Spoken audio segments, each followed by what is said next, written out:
recording right now.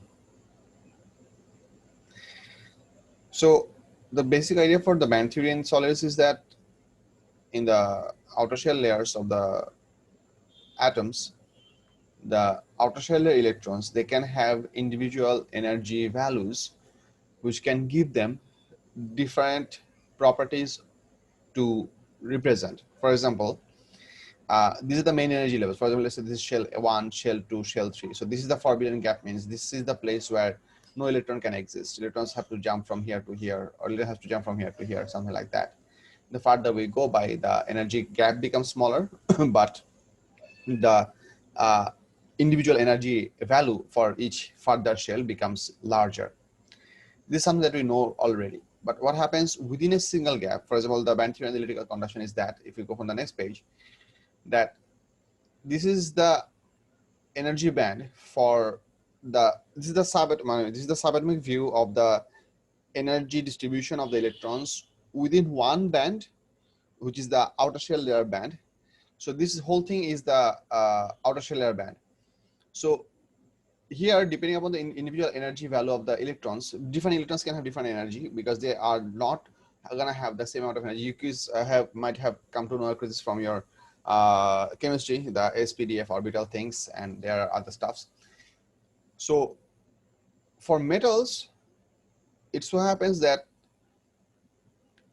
the conduction band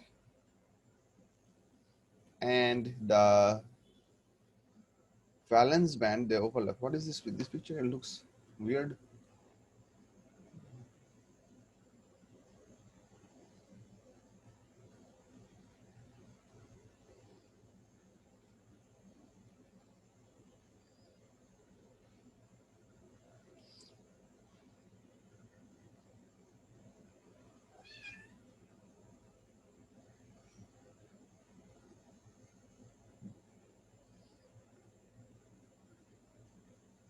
আচ্ছা, এই ছবিটাতে ঝামেলা আছে. This picture is not very appropriate. দাঁড়াও দেখাচ্ছি.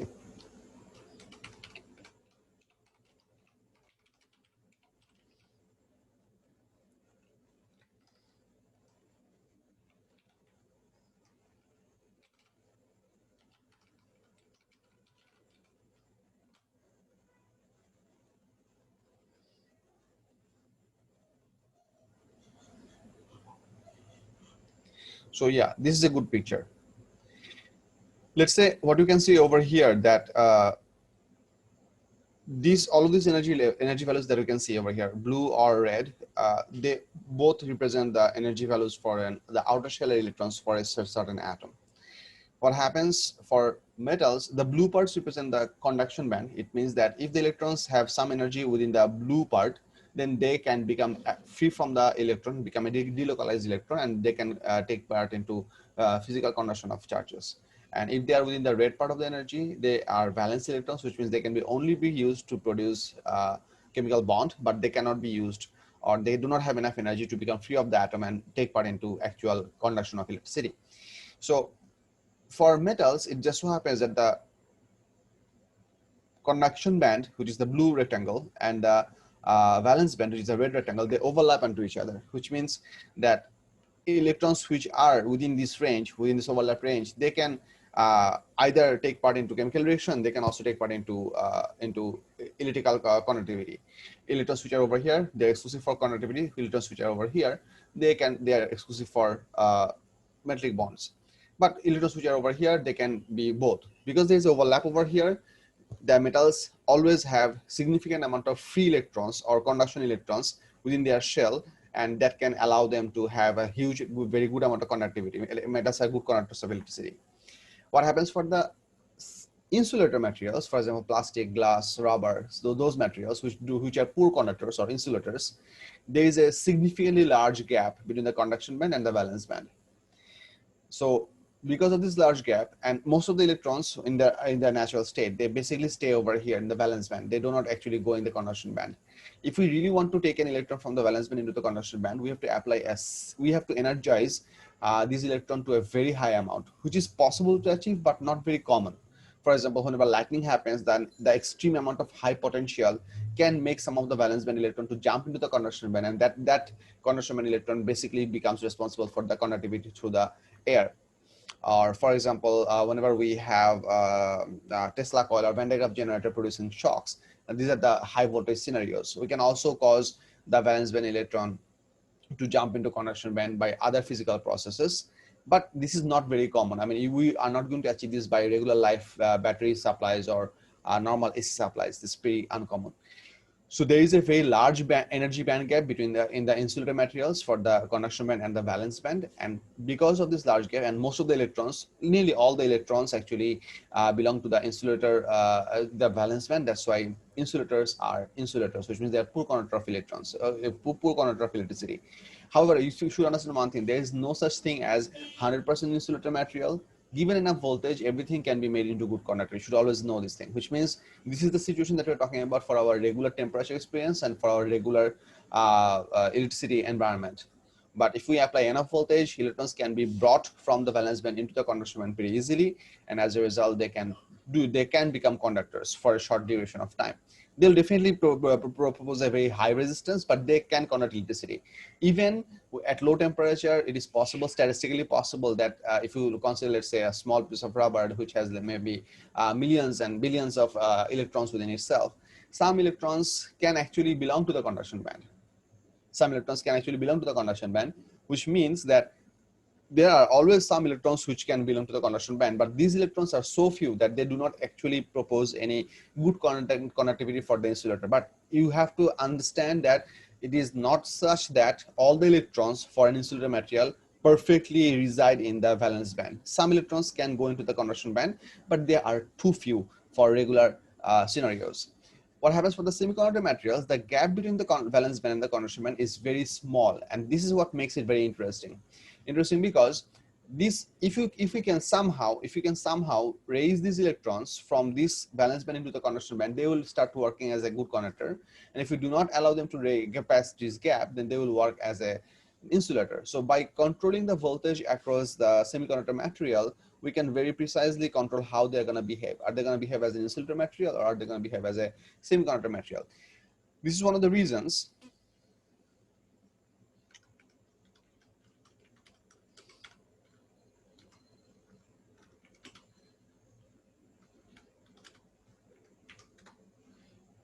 have a look.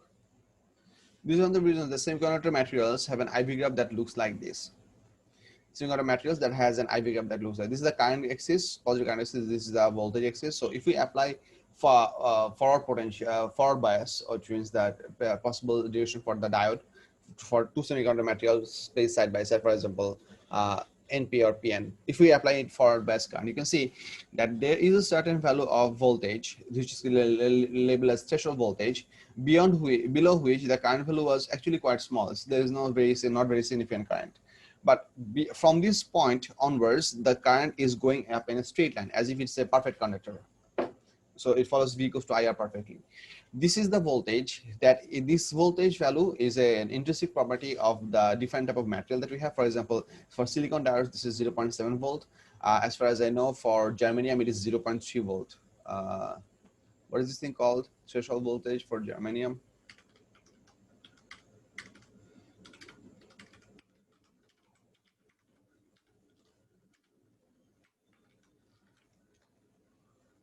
(0.2). For germanium, it is 0.2 volts. So it's much smaller. So below this, I mean, if we apply, sorry, my bad.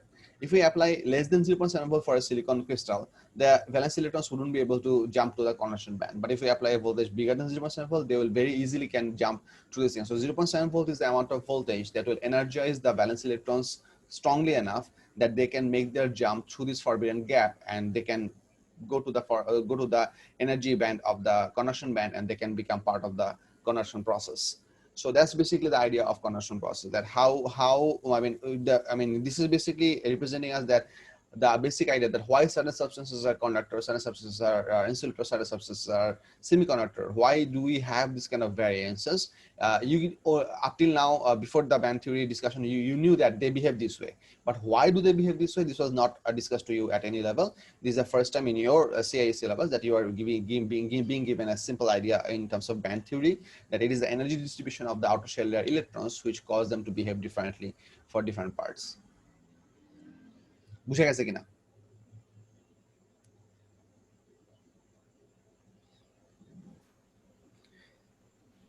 Yes, sir. আচ্ছা, clearly বুঝে গেছে? কার কোনো question? You can write this over here, or you can ask in the group chat, voice channel. Sir, বলো। when solving questions about band theory and like when you try to explain semiconductors, there's this thing called positive holes. What does positive holes really mean, and how do they move? The idea is that if we make an object into p-type doping,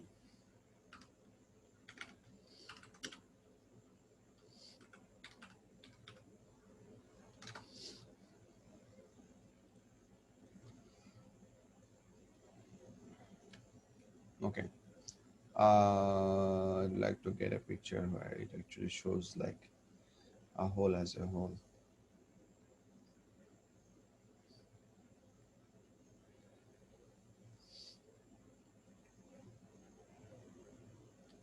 This is n-type doping.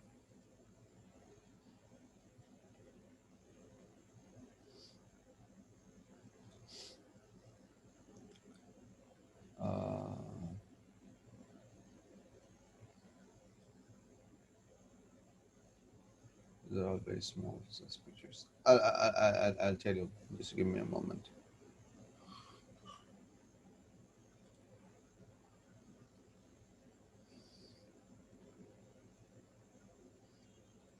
Let's have a look at this one.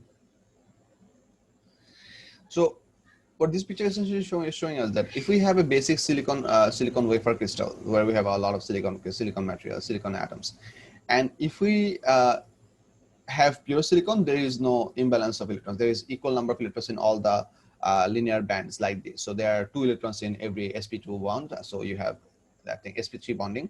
So you have perfect bondage. So all the covalent bonds are perfectly satisfied with their required electrons. So every covalent bond has 2 electrons in it. However, whenever we do the doping, for example, if we do a dope with a material, with an element that has a 3 electrons in the outer shell layer, then this produces a hole. You know how this works. The hole is not essentially positively charged. It is not positively charged. The hole is a place where a negative charge can sit in. Now, the way it works,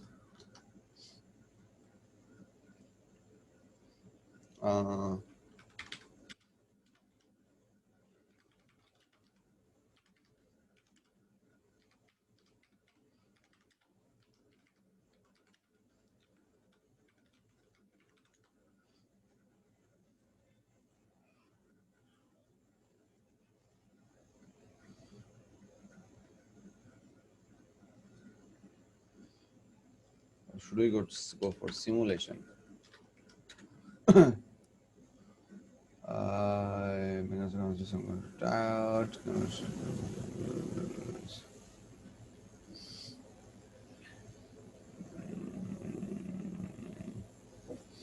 No, these are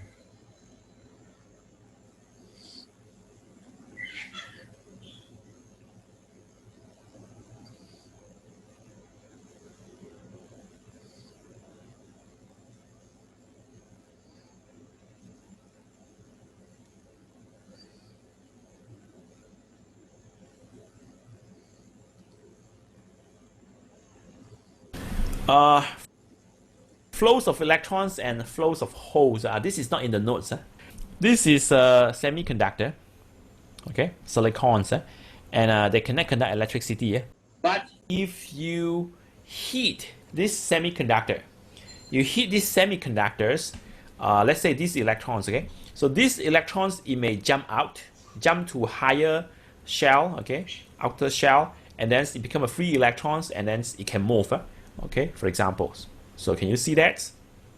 Initially, the electron is here. Okay, but if you hit it, then this electron can jump out. Okay, now jump out, it will go to the positive plate. Okay, you see there are two plate here, positive plate and negative plate. So this is in So this in this case, they are mentioning about the. Okay. thing is Let me finish inside the whole an thing. electric field. Okay, so the electron jump out, then it will go to the positive plate. So this is the flows of the electrons. No matter where the electron is, the electron here or here or here. So when it jump out, it will go to the positive plate. So it jump out, okay, and go to the positive plate, and then it will leave a hole here. The hole, it carry positive charge, and it will attract electrons. It can attract electrons from the surroundings. Let's say it attract the electrons from here. Okay, so you see what happens here. Okay, so you see the electrons from here, move into this hole. When the electron move into this hole, it fill this hole, okay, then the hole disappear. Okay, and when the electrons jump out from here, go here, okay, then it will leave a hole here. So then you see the hole, initially the hole is here, okay, then the hole move here, right? So initially the hole is here, okay, let me show you again. Initially the hole is here, okay. When the electrons from here jump to this hole, okay, so then the hole move here. The electrons jump back to the hole to fill the hole, and the hole disappear. This is called the recombinations. Recombinations. Okay, recombinations. Okay. And then the hole will stop here because it can attract electrons from other place, right? Okay. So then let's say the electrons from here, okay, go inside here. Then the hole, now the hole come here already. Okay, the hole come here. And then okay, again, the electrons from here. Okay, so I think that's enough information. So what this teacher is essentially showing us that other than having doping, we are making we are heating up the silicon wafer or silicon crystal structure, and that is giving us, and that heating is giving us the electron enough energy to have enough energy to jump from the valence band to the conduction band, and they will actually go into the positive side of the voltage supply.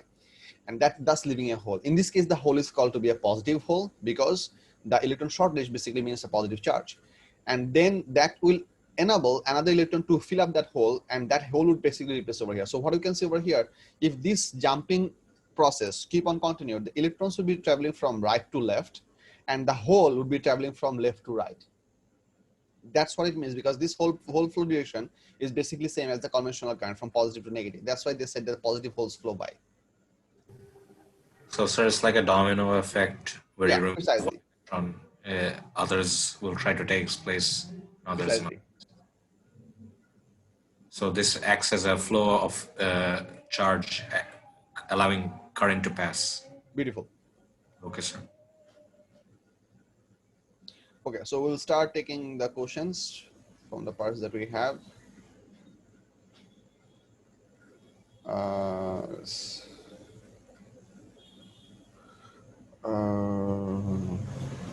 Nation 12, paper 51, question number 1.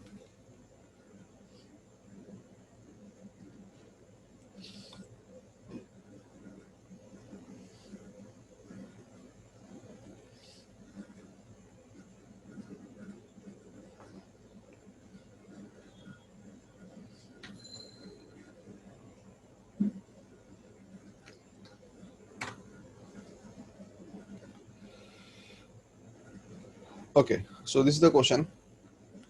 The question says a fairground ride carries passengers with chairs which are attached by metal rods rotating central pole as shown in figure 1.1. When the pole rotates with angular velocity omega, the rods make an angle theta with the vertical.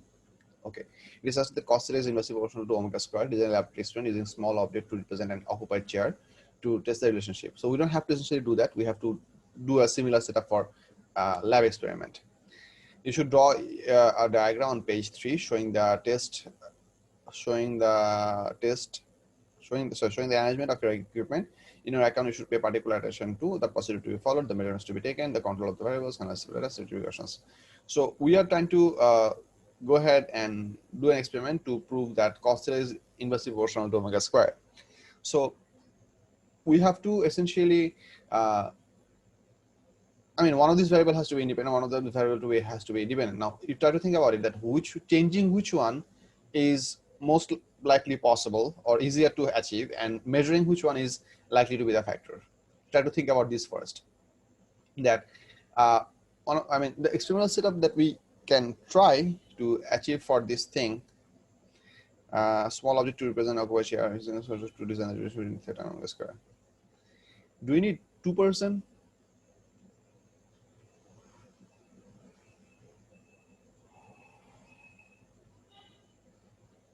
And occupied chair. Yes, apparently we do require 2 persons. So the diagram could actually look somewhat like this, maybe.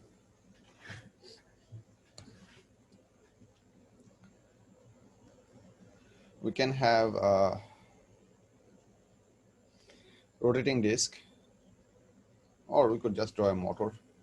This is a motor. A long shaft comes out of the motor, and we attach 2 equal mass objects on 2 sides, and we're gonna speed up the motor. So to speed up the motor, we'll definitely need a supply. This supply good. We'll need a switch. To control the current flow, we can use a variable resistor. And to measure the RPM, we can essentially attach a black tape over here and place a tachometer over here. So I'm going to label this thing as motor tachometer string. This is the table. So let's just show this as the table. And this is the motor shaft.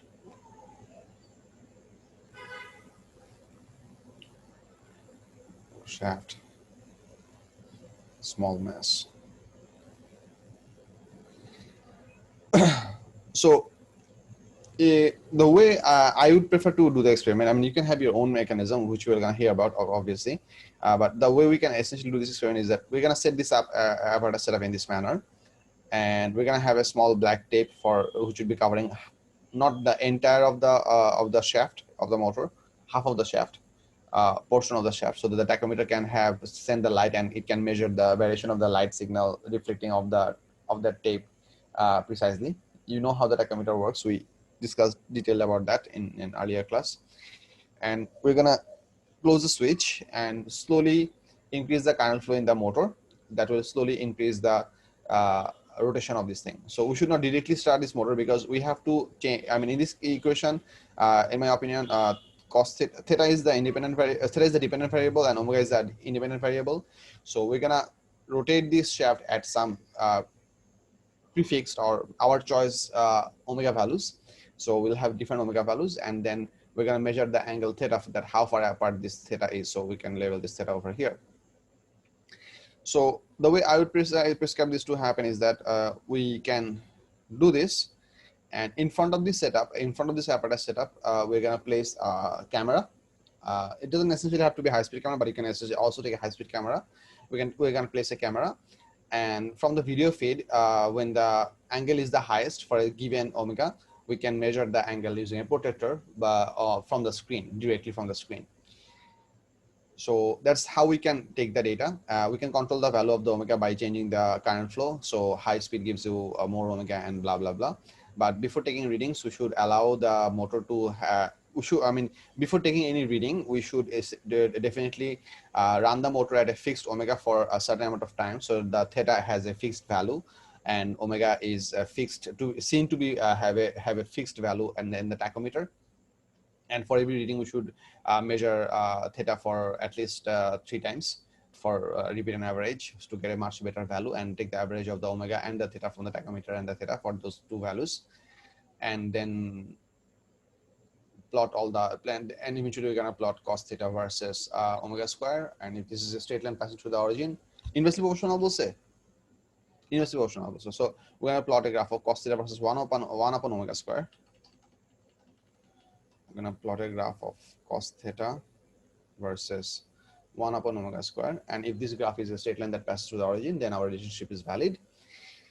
And one more thing that is important, that because we're gonna work with rotating objects, so wearing protecting goggles and aprons is pretty important. Or the best thing is that, I mean, wearing protecting goggles and apron basically saves you, but not saves the other people. So because this thing can if the strings get torn up and the device shoots, it is possible to shoot the rotating mass in any of the direction. So a good proposition can be that we are gonna shield the whole apparatus with plexiglass, transparent plexiglass casing, so that if any of the small mass gets detached or the string tears up, it would not be thrown to other people in the lab.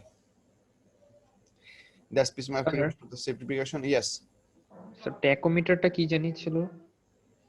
Tachometer is a device that can measure the RPM of any object.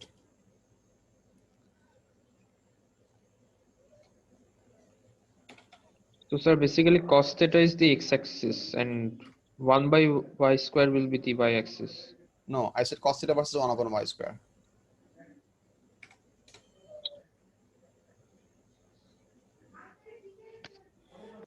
These are physical tachometers where you have to actually keep it contacted, or there are tachometers which can be operated by laser. So something like this maybe. 10.3. So here we have a disk, and this person, before starting this thing, I believe hey, here you see that this is basically a black thing. So they attached a white object. So this would be used to, I mean, you have to give a contrast reference, which is gonna give you a difference in light reflection rate.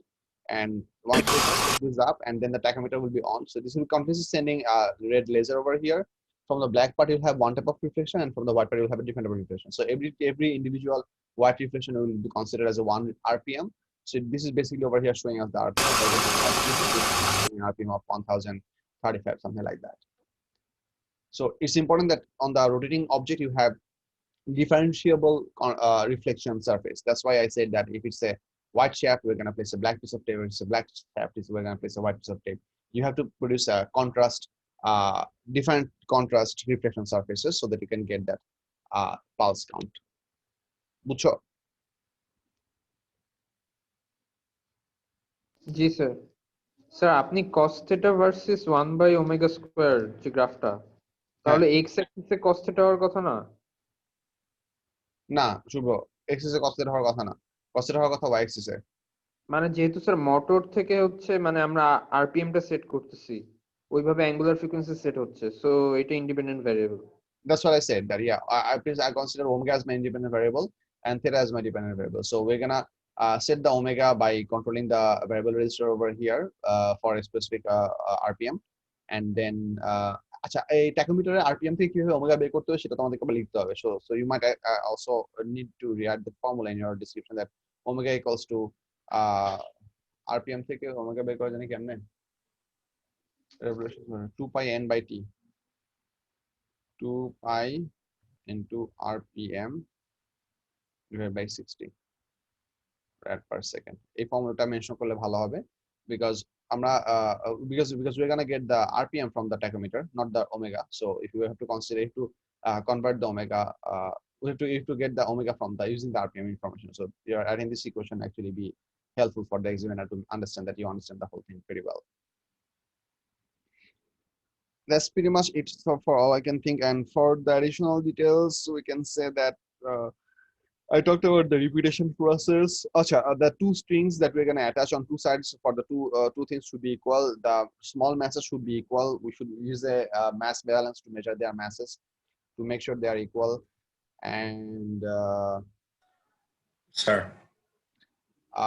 But just a second, the motor can be placed on rubber cushions so that at any point the whole rotating process does not give you some resonance factor, because at any point if your omega of the whole rotating thing if becomes equal to the natural frequency of the whole setup, then you're going to have a very high resonance problem. So you can actually place some rubber or cushion underneath the motor, which is basically a similar mechanism for how the washing machines work. So that can be one important thing.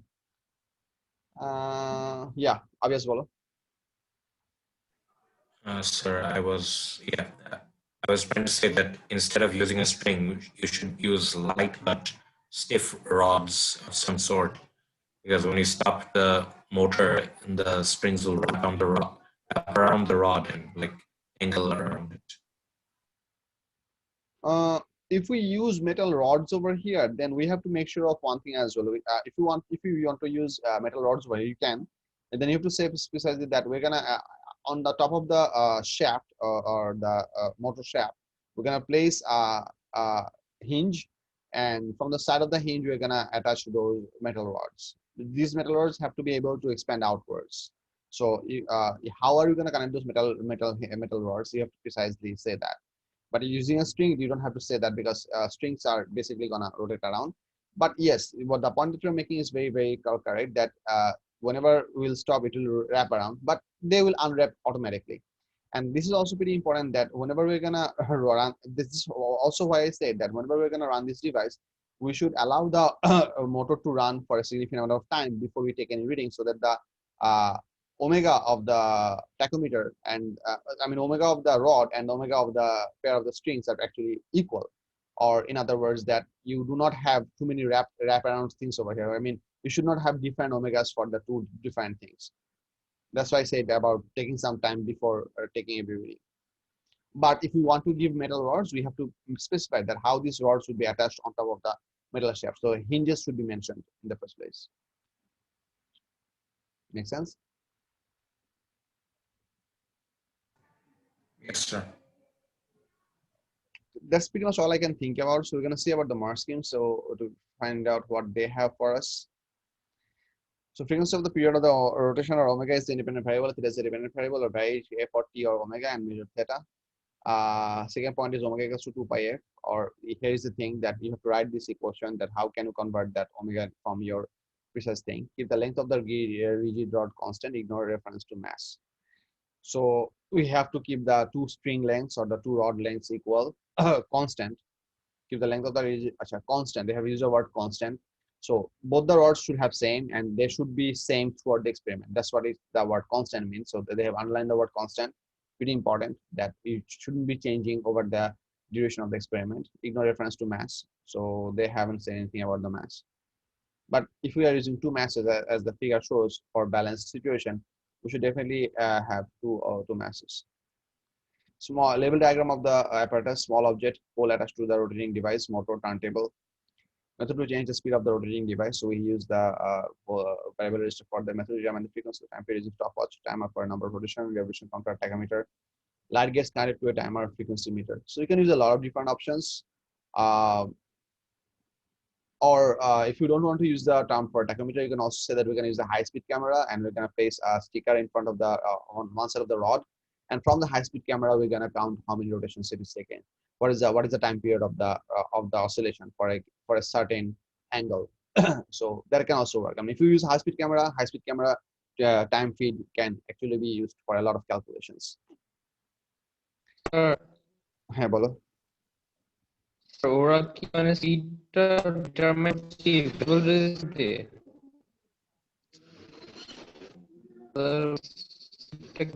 Control শুভ্র, তোমার কথা কেটে যাচ্ছে, আরেকবার বলতে হবে। Sir, rotating device স্পিডটা change করছি দিয়ে ভেরিয়েবল রেজিস্টার দিয়ে? হ্যাঁ। By controlling the current into the motor, we can control the speed of the motor.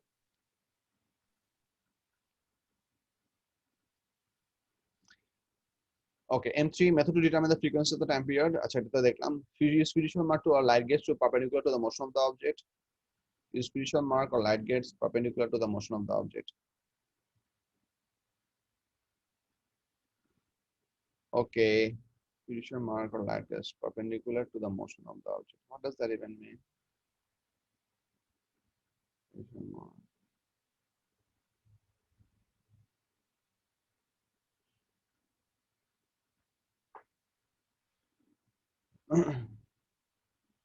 Spiritual mark or light gates.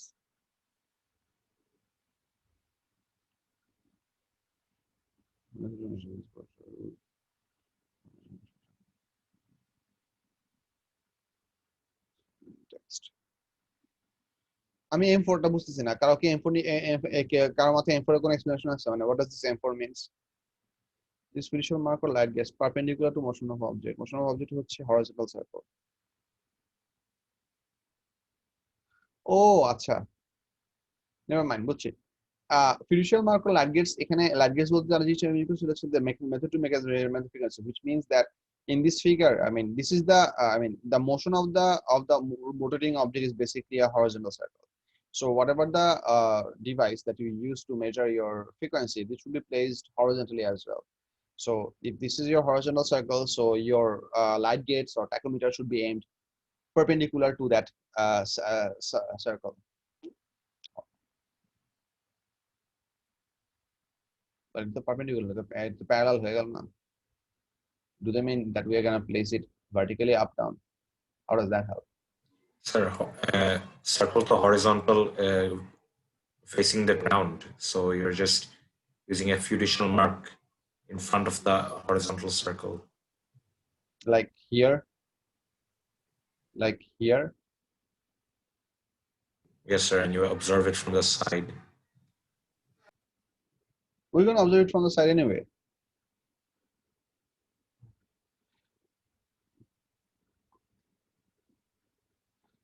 I think this point has more to do with number 5, because if we use it, if we want to use trigonometric method to measure the angle theta, then we have to have a proper measurement of either the vertical distance, or we have to have a proper measurement of the horizontal distance, because you can very easily measure the hypotenuse. So whether you are going to use cos theta or sin theta, you either to get the value of theta, my point, you either have to have this height or you have to have this length.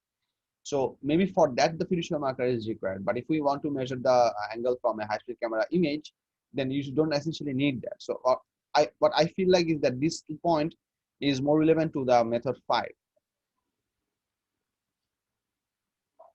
But anyway, we're using a laser tachometer, so that basically can be synonymous for a light gauge apparatus.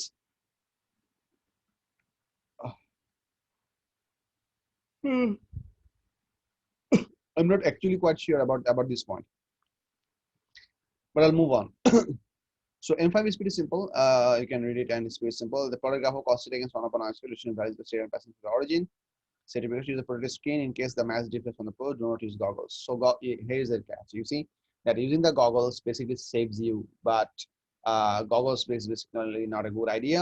But you have to use a protective screen around the entire setup, because you need to provide safety for all the people in the laboratory, everyone. So that's pretty important. Additional detail, relevant points might include large motor speed to produce a measurable theta. Okay, because if we have a small motor speed, the theta would be pretty small. Additional detail on measuring angle, example, large protector fixed to pole. Okay, so if we want to measure the large angle fixed to pole, that would essentially require that we'll have to place this thing in front of the whole apparatus setup with a secondary stand, and there should be a large protector hanged in the same horizontal level, so that you can actually measure the angle while the object is undergoing rotation. Might prove to be quite a bit difficult, but yeah, if you go for this process, that's the way that they propose. Then it says that position method is slow motion freeze frame video camera with detail. So I went for the camera with detail view. I'm comfortable for that. Cos theta equals to 8/L or equivalent. That's for the trigonometric method if you go for that. Method of checking the pole is vertical, use a set square. I did not say that. This is important. We have to check that the pole is vertical. Otherwise, you are not going to get uniform motion, because the weight will have different values on the weight is going to be a significant factor for the value of FC in different parts of the motion. So you have to make sure that the pole is vertical. This is an important bit. I forgot about this. Remember that one. Actually, measuring the angular velocity, example, time at least 10 rotations. So if we're using the tachometer, we're gonna essentially measure it for a pretty large amount. This is actually applicable for if you're going for a pretty really light object with a really small value of omega, where you can actually observe the motion of the whole thing and take the rotation out of it. I was assuming this whole thing is going to be operated at a pretty high speed, so that you have a significantly large amount of deflection. Okay, and then wait for the motion to become stable. This is something that I mentioned, that we should wait between every reading, so that the tachometer reading and also the angle produced by the string or the rod, whatever you write, that becomes stable. Do not allow vague computer method. I think that pretty much makes sense. Any questions? No, sir. Thank you. Everyone else? Sir, the H by L part, which two lengths are they considering? H, L. Oh, acha. So based by hypotenuse, basic formula for cos theta. That is, if you go for the cos theta method. I would not preferably go for this, because if you can measure the angle with the high-speed camera and from the screen of your video feed, I mean, that pretty much solves the problem. If you have gone, I mean, for those who are doing my classes for a very long time, you have seen that for moving scenarios, I almost always prefer to go for a high-speed camera utilization, either from a top view or from a side view, because it gives you a lot of advantage. You can pause the video frame you can pause the video at a certain frame, take measurements of the screen directly out of that part. If you need some reference values, you can actually place a meter rule behind that thing and take measurements with reference to the meter rule. If you don't want to measure directly from the device, that how long does that length represent for that meter rule, so you can take that measurement from that as well. So you can have a lot of advantages if you're using a high-speed camera, because it actually helps you to freeze time at your own convenience in the video feed, in the video camera feed, or the video that you have captured from the apparatus. So that's something that, in my opinion, is pretty useful to go for. Sir মানে আমরা কি fridge করার পরে লেন্থগুলো measure করতে পারি? Yeah, definitely. I mean, if you want to freeze the upper frame, and then if you want to measure some length out of this device, what you can essentially do, you can set up, I mean, you can place your camera significantly far away from this device, aiming perfectly horizontally. And to be able to take measurements out of this thing, what you can always do is that you can place some, where is the rectangle here? You can place some, maybe some vertical ruler over here, with stands and everything.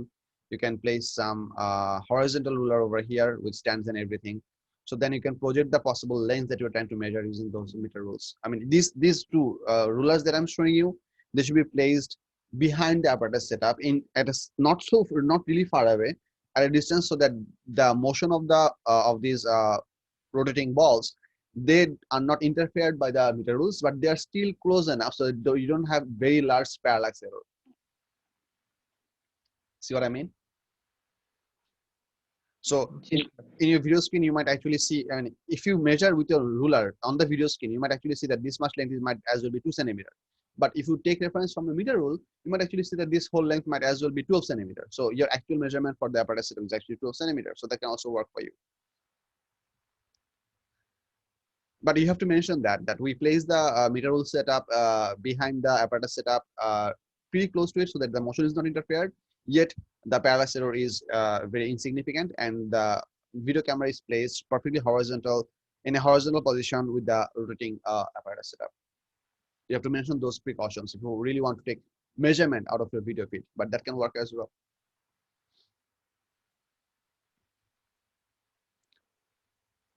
Okay, we'll move on to the next question. Asadul Amin gave us a question, which is after number 11, paper 53, question number 1. We'll have a look.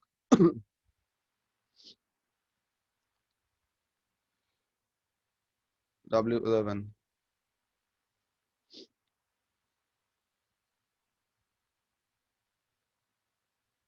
53. আহা, আগেরটা তো marks পড়লাম না, examination report পড়া দরকার ছিল।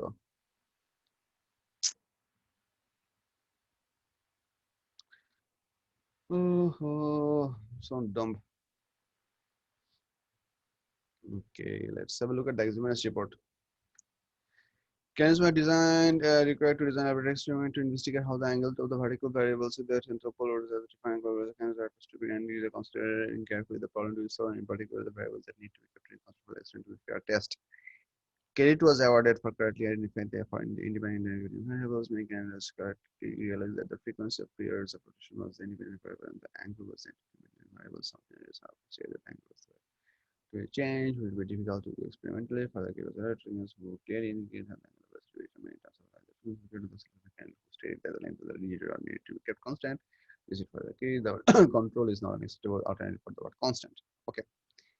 Candidates were expected to draw clearly labeled diagram on the equipment still suitable for the investigation. In this experiment, candidates were expected to include their diagram, the method of rotating the metal pole, and some indication of how the speed of the rotating device could be changed. Candidates who used an electric motor were invariably awarded credit to determine the angular velocity. Candidates needed to determine the frequency of the rotation or the time of the rotation. Many candidates indicate they would use a stopwatch to time a number of rotations. Other candidates used a revolution counter, which is basically a tachometer.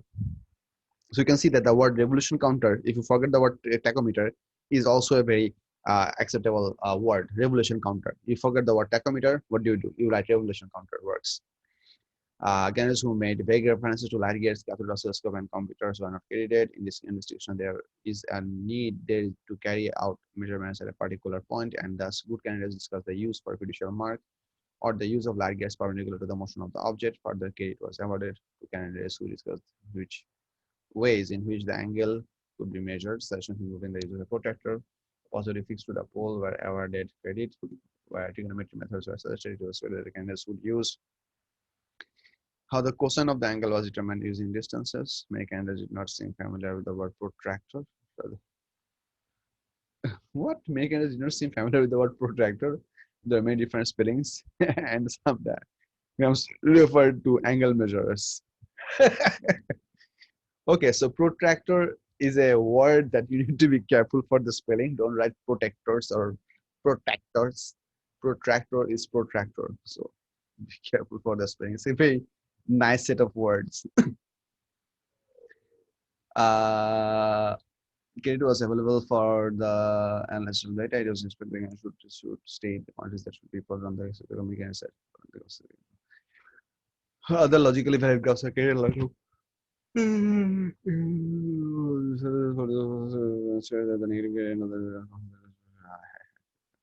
Candidates were ordered credit for explaining that it would be valid if a statement was for a sketch graph. Some candidates suggested plotting logarithmic graphs. Candidates were expected to state the relationship.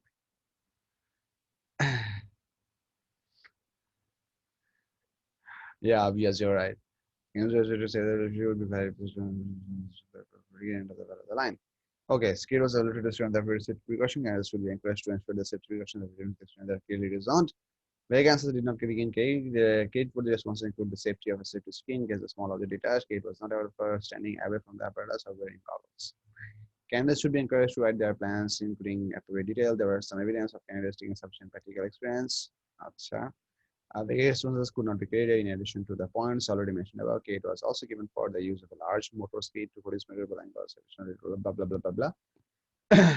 Usually, good candidates who have followed a hands-on practical course during their studies are able to score the additional credit. It is essential that candidates' answers give detail relevant to the experiment in the question rather than textbook rules for working in a laboratory.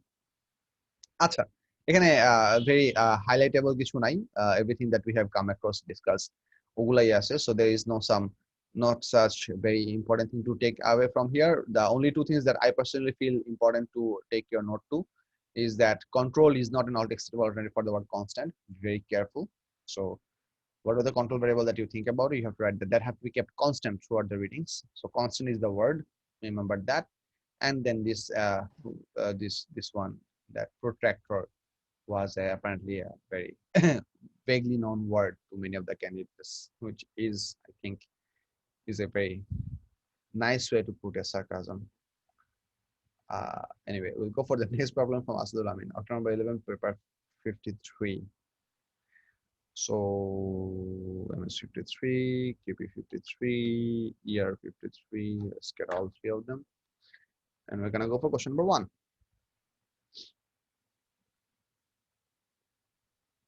Did we discuss this already?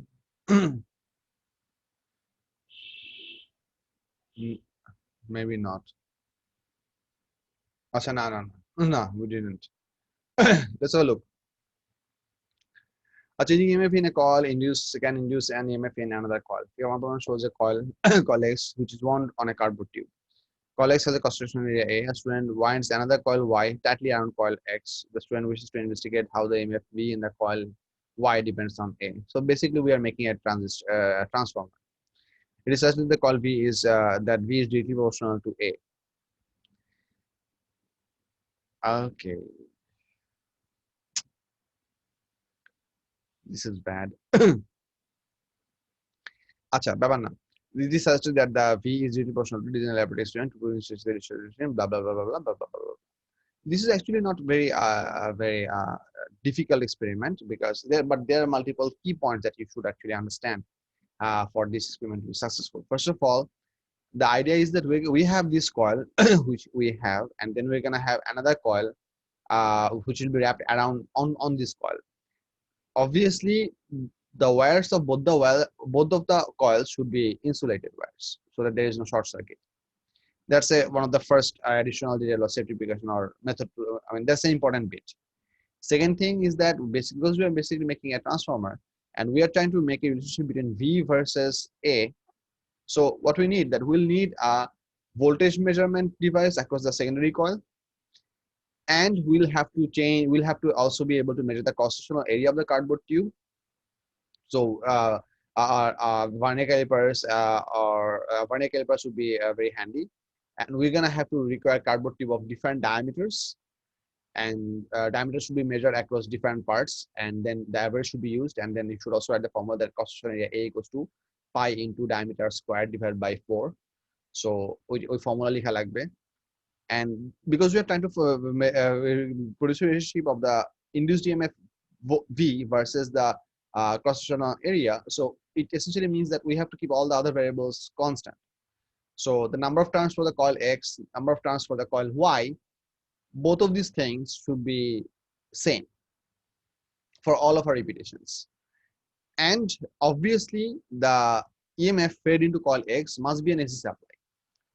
And that AC supply should also be maintained at the same voltage, which means it should be the coil X should be always energized from the same supply. Just to make sure that it always have the same voltage value, we should also connect another voltmeter across the coil X just to make sure that we are feeding coil X the same amount of voltage. So the figure can be pretty simple. You can basically, let me just show you the whole figure rather than copying something from here because you don't have this opportunity in your actual exam. So let's say we have this coil, maybe a bit. The wires need to be insulated, right? Both the wires, all through should be insulated. So let's say this is our coil X. So we're gonna draw the coil X maybe like this. I have a tendency to draw coils like that, or you can draw it like the way it shows in your figure. So let's say this is coil X. And maybe it comes out. And this should be operated by an alternating voltage supply. So this is very important.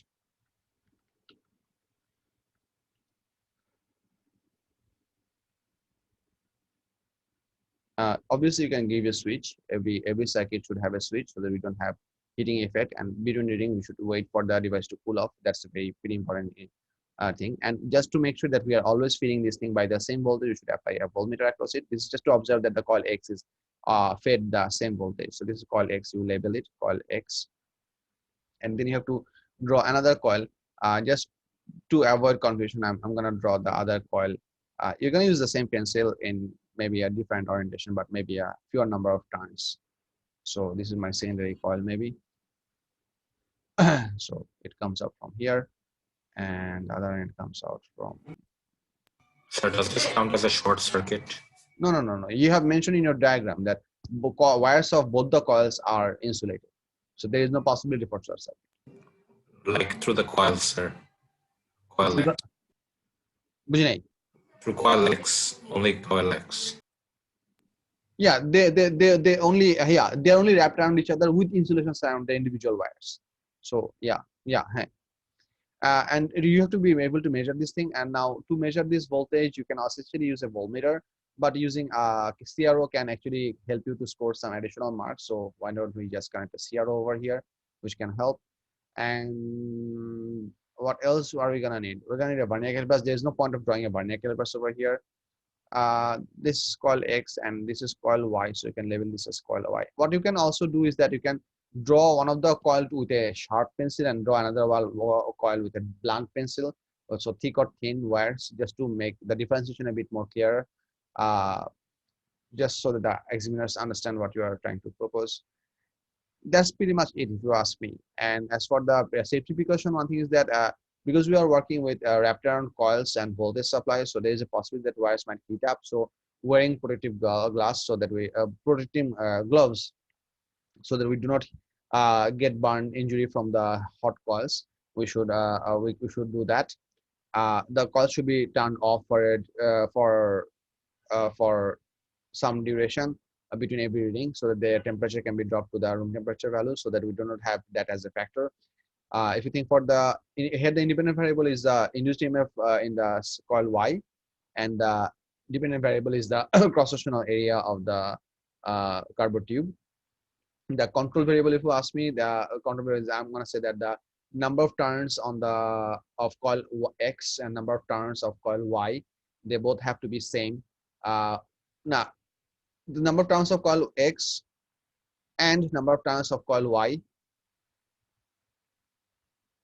have to be individually same for all the readings. I mean, they don't have to be same with each other, but they have to be same for all the readings. So coil X should have all or you can write it in different set of wording. For example, let's say we should have the same number of turns for coil X for all the readings, and also for coil Y for all the readings. So write in two different set of wordings. It's a bit longer, but makes better sense.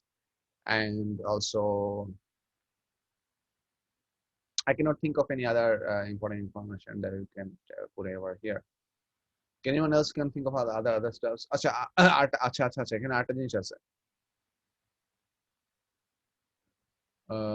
Yeah, another thing that might be important, সেটা হচ্ছে whenever we are gonna yeah, this is a pretty important bit.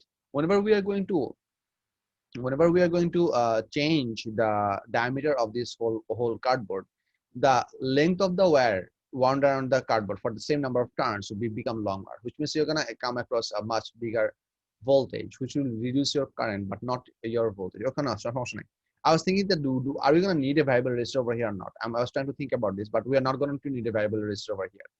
Having a longer wire is going to give us bigger resistance, but the voltage of the voltage fed to the coil would pretty much be the same. So a variable resistor is not essentially required.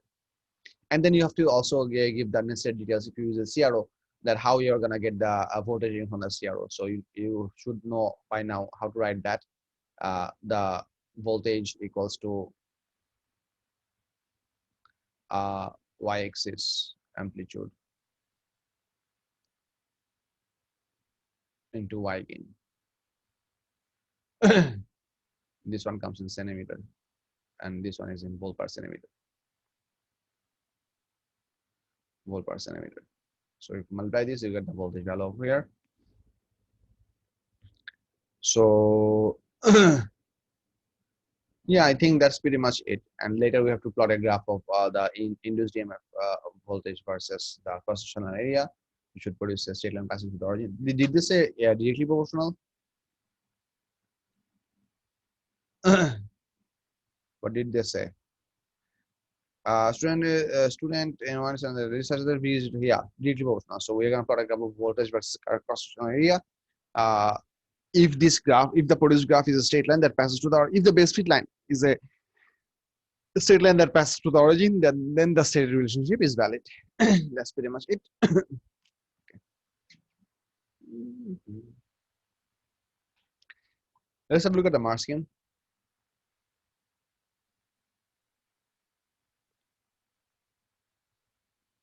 A is the dependent variable, V is the dependent variable. Keep the number of turns constant. Keep the current.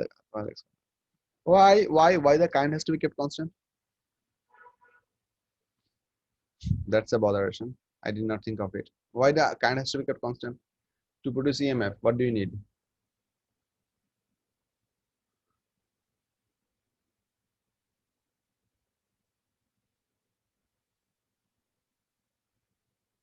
So current is the one that produces the magnetic field.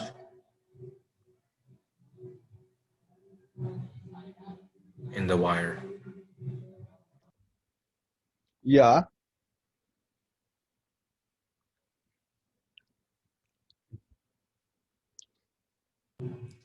So essentially,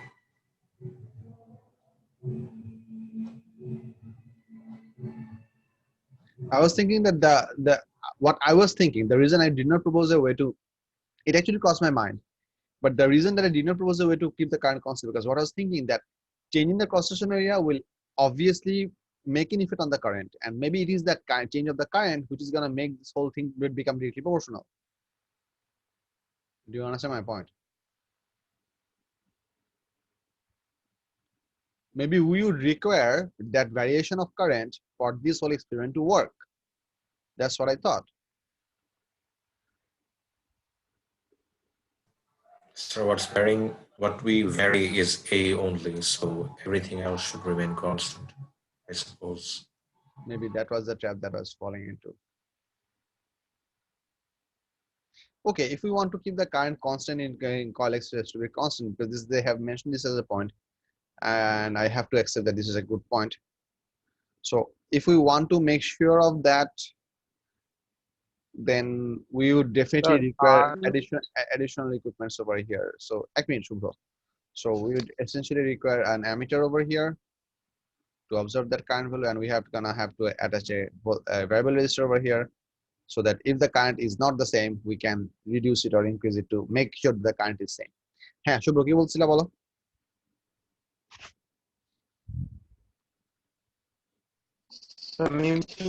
মানে এই দুইটা ভেরিয়েবলের represent করে আমরা graph আছি, ওই দুইটা বাদ দিয়ে বাকি তো কনস্ট্রাক্ট রাখতে হবে। Yeah, that's the exact thing that Abias just said, that, but I was thinking the other way around. So I was overthinking it, and I forgot to mention that current has to be kept a constant. Current should be kept as a constant. Use করছি আমরা তাহলে, হ্যাঁ আমরা exact code use করছি।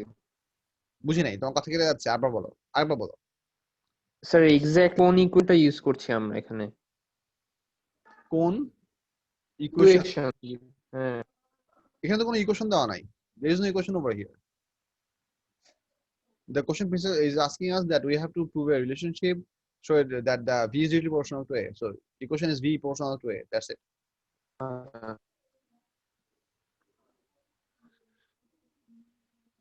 Let's look for the method for data collection. Two independent coils labeled X and Y, coil Y1 over coil X. Alternating power supply. Signal generator connected to coil X, coil Y connected to voltmeter or CRO in over second. Measure the diameter of the radius of the length in the ruler of vernier calipers. Method to determine area. So you have to give that formula. That's the method. Method of analysis: plotted graph of V versus A, issue very straight line to the origin. Precaution linked to the large current coil heating. Example switch off when not in use. Avoid overheating coil. Do not touch coil because it is hot. So they have.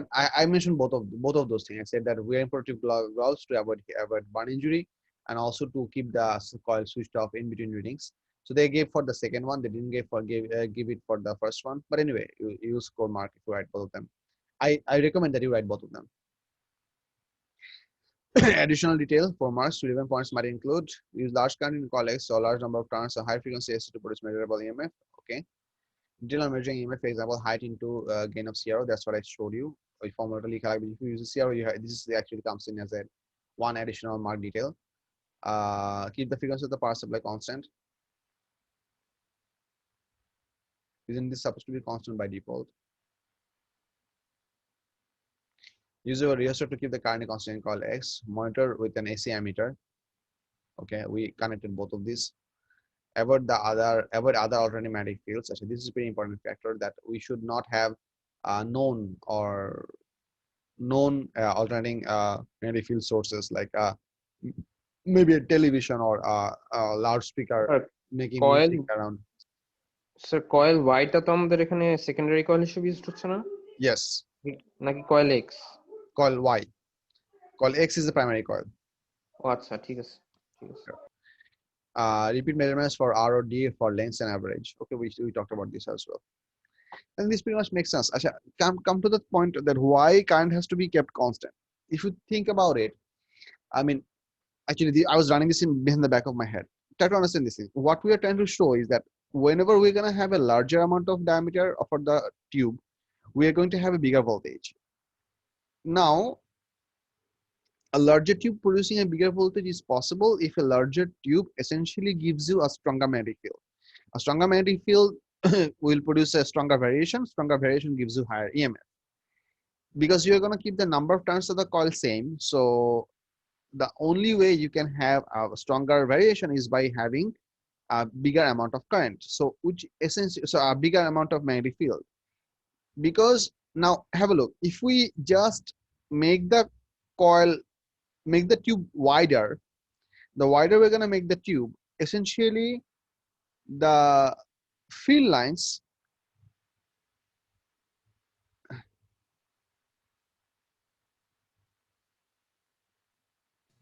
There's a greater probability of cutting a flux linkage, sir, I suppose.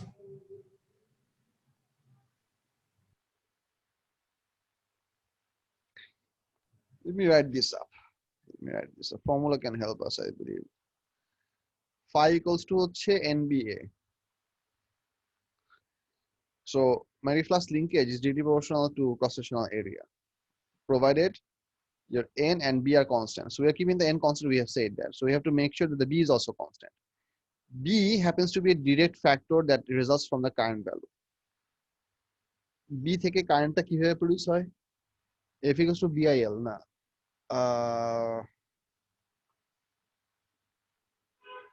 B equals to mu naught. I have to find out the permeability equation, which is syllabus 9 actually.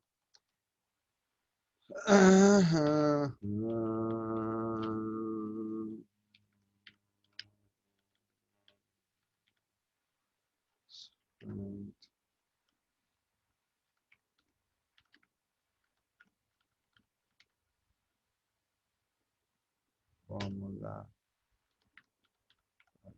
Yeah.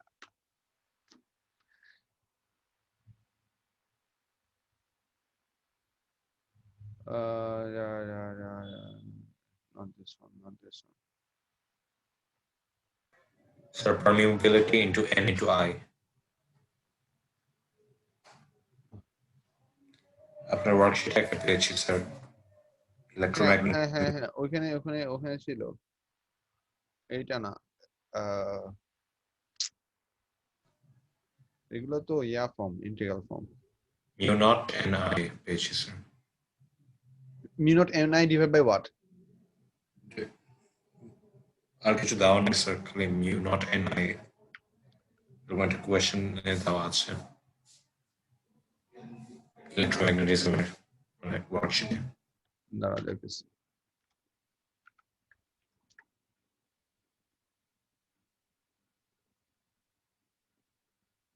এই যে পাইছি।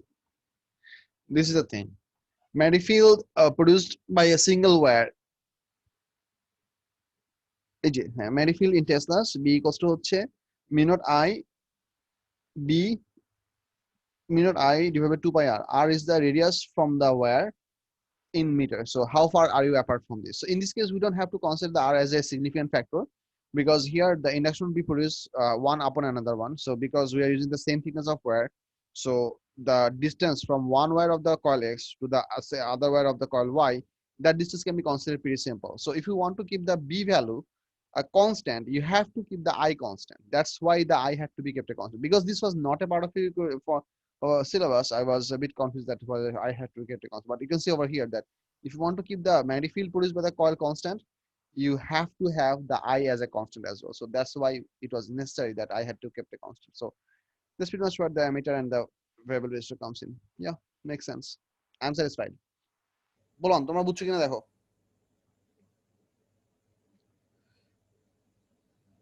মানে what I was blabbering about is that why do we have to keep the current constant? That's what I was trying to get to the bottom of it. So that's why I wrote this equation, and eventually we went forward that this is the relationship that we're proving. So the other two things has to be constant. N is a constant, kept constant. It's a physical constant that we can keep constant, and B has to be kept constant by making sure that the current in the primary coil is also constant. So that's how it works. Yep.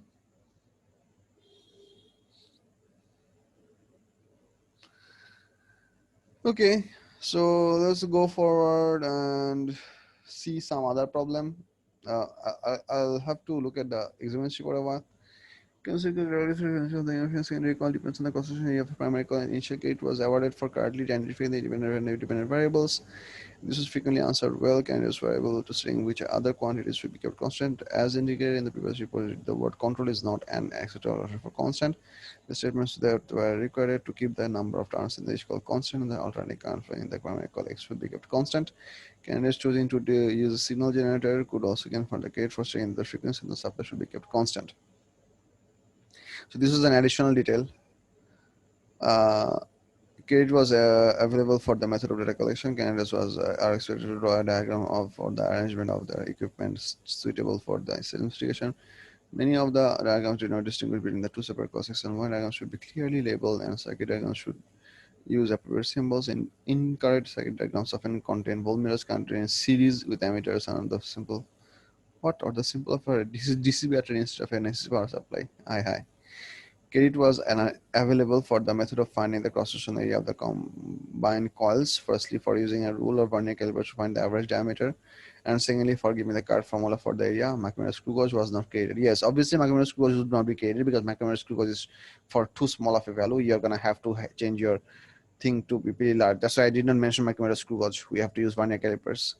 Both circular and rectangular tubes were credited. However, many candidates confuse the term cross-sectional area with the surface area of the tube. Why?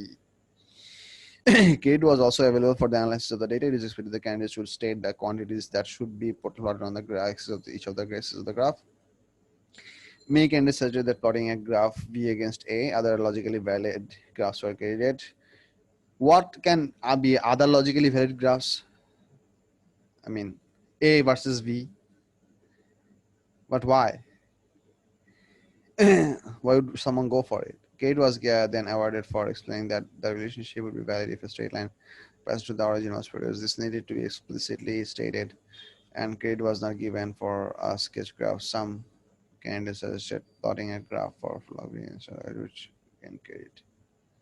To gain further credit in this case, candidates would need to state that the relationship would be valid if a straight line or a gradient equal to 1 is produced. Allah.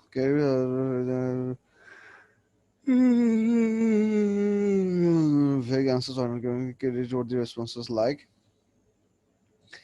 Credit where the responses linked to the heat generator to the call that were progression. Credit was not for referring to wire skidding and the call was session. But the was able for additional data, candidates should be encouraged to write their plans, including appropriate details. So candidates answer lacked sufficient practical detail. Where person did not score in addition to the points already mentioned above. Credit was also given for blah blah blah blah blah. Fingers realize that the problem has with that is magnetic fields, but the very few wanted to say that alternative magnetic fields should be avoided. Okay. Usually more able candidates who have followed the hands Buzlam. I don't see anything very special to pick up from this examination report. It's almost pretty much the same stuff that we have gone through. Any further number that anyone else of you would like me to discuss? Bulapan, problem bolo.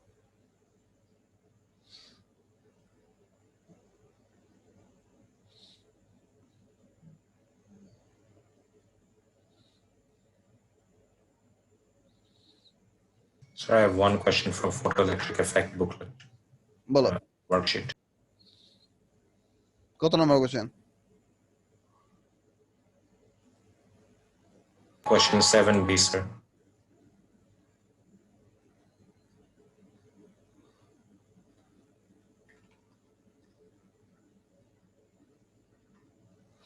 Question 7 says that the photoelectric field may be summarized in terms of the word equation: photon energy equals to work function energy plus maximum kinetic energy of emitted electrons. Wow, this is a nice sentence. This can actually help you. Explain what is meant by a photon. Why most electrons emitted kinetic energy are less than the maximum. Okay, light is a constant. Light of constant intensity is incident on a metal surface, causing electrons to be emitted. Light of constant intensity is intense on a metal surface, causing electrons to be emitted. And why the rate of emission just changes the frequency of the incident light is increased. Yeah, এটা তো তোমাদেরকে আলাপ করছিলাম. What you have to understand that intensity is about the amount of energy sent per second per unit area.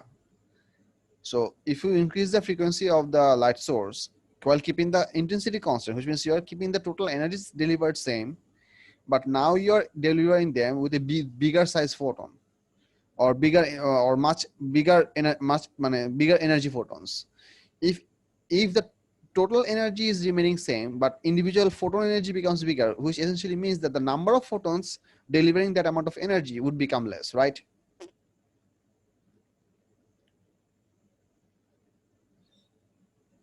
Obvious. I'll say it again. We are keeping the intensity same, but increasing the frequency. Keeping the intensity same means we are delivering the same amount of energy to those things, to those metal surfaces.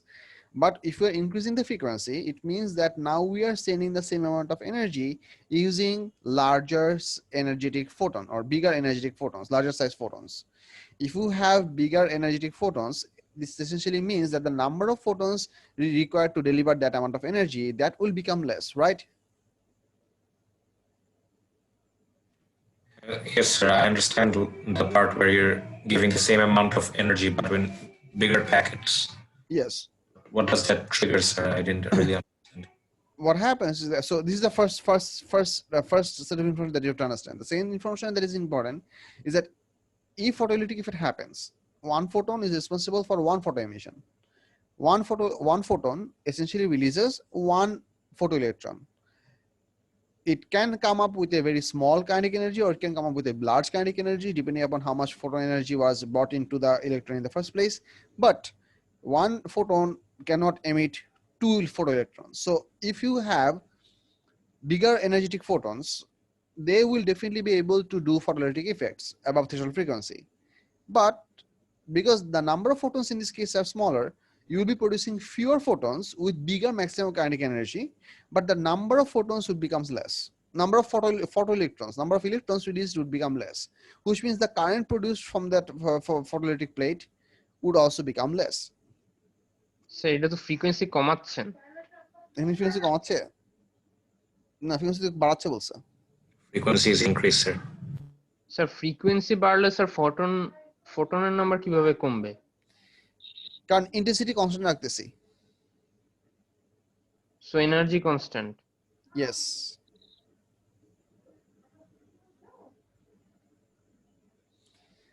Total energy constant. So you are not delivering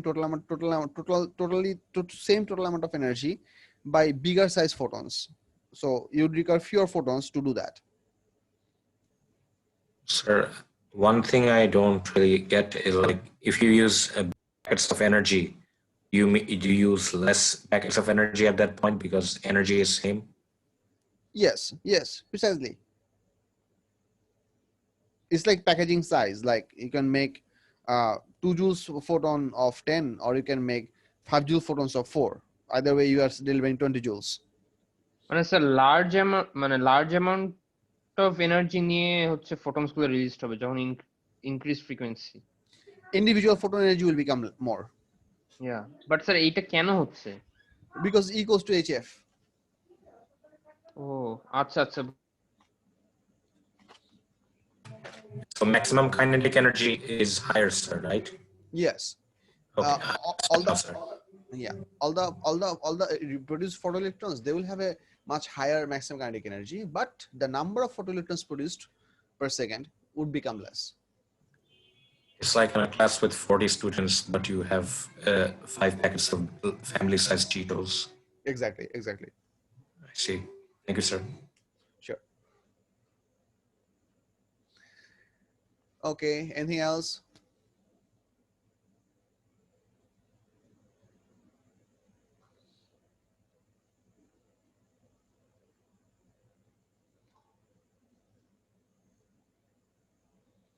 How about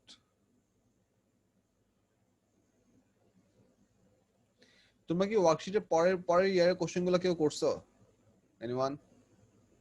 like actual question paper থেকে?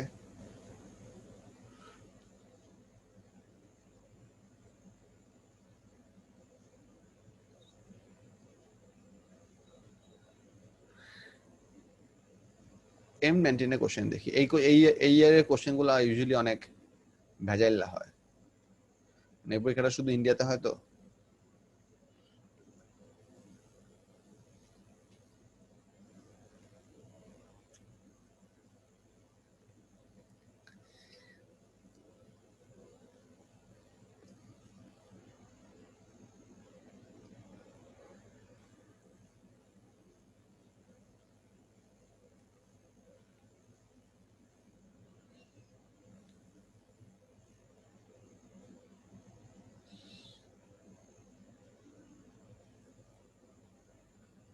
Sir February March শুধু ইন্ডিয়ায় হয়? হুম,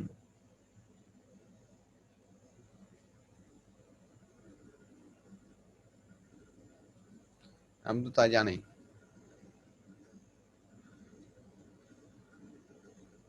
administrator না,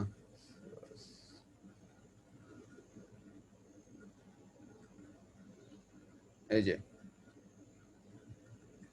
exams are also available in the March series in India only. So এই India ভার্সনের কোশ্চেনগুলো typical কোশ্চেনগুলো থেকে একটু ডিফিকাল্ট হয় because this people are always over achieving.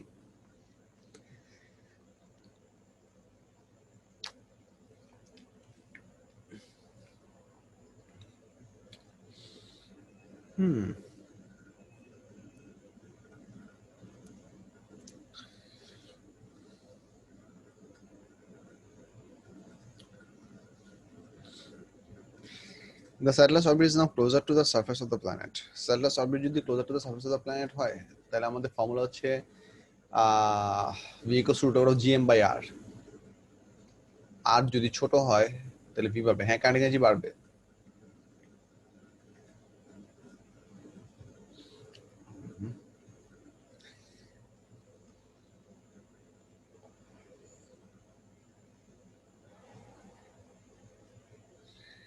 Mashrafe, coaching খোলা পাওয়া যাবে বলতে হচ্ছে তুমি এয়ারটেল যে নাম্বারটা আছে সেই নাম্বারটাতে কন্ট্যাক্ট করে আমার অ্যাসিস্ট্যান্টের কাছ থেকে ওয়ার্কশিট নিয়ে যেতে পারো। বুঝছো?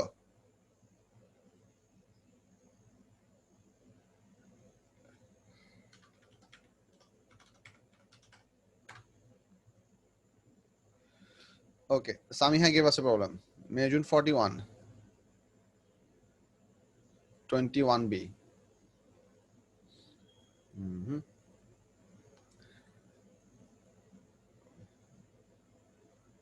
Hold up. এই মে জুন 20? জি স্যার।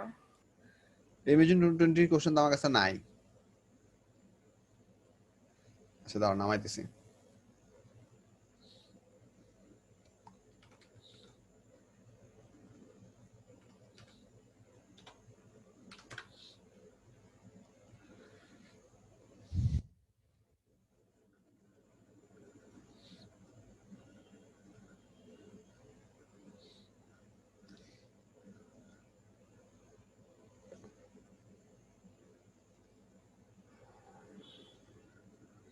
তো 42, শুধু 42 দেখাচ্ছে কেন? স্যার এটা ফেব্রুয়ারি মার্চ। আচ্ছা সরি, এসে যেতে হবে, my bad.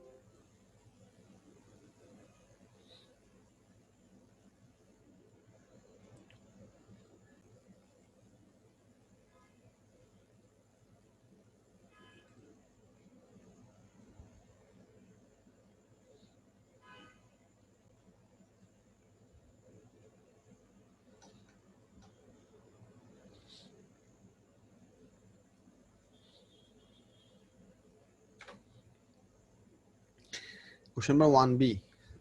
Let's have a look. State what is meant by gravitational force. A binary star system consists of two stars S1 and S2, each in circular orbit. The orbit of each star in the system has a period of rotation T. Observation of the binary star from the Earth are represented in figure 1.1. Hold up, এই May June 20 তে তোমাদের এই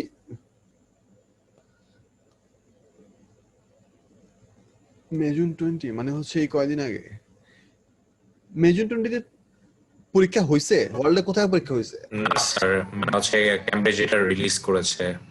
মানে পরীক্ষা হয় না, এবার ওরা কোশ্চেন রিলিজ করছে। জি sir, as resource for students. Okay, okay. A binary star system consists of two stars S1 and S2 each in circular orbit. The orbit of each star in the system has a period of rotation T. Okay. Observation of the binary stars from the Earth is given in figure 1.1. T equals to 4, T equals to 4, 3, T by 4. Okay. Other from start, the angular separation from the angular separation of the centers of S1 and S2 is at the radian. Centers. The distance of the binary star system from Earth. Show the separation D of the centers. আচ্ছা এই কোশ্চেনটা বুঝাই হচ্ছে কিরকম একে বুঝাতে হবে angular separation কথাটার মানে হচ্ছে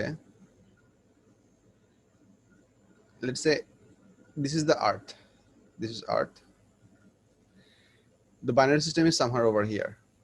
Let's say this binary system star system that we have is like this.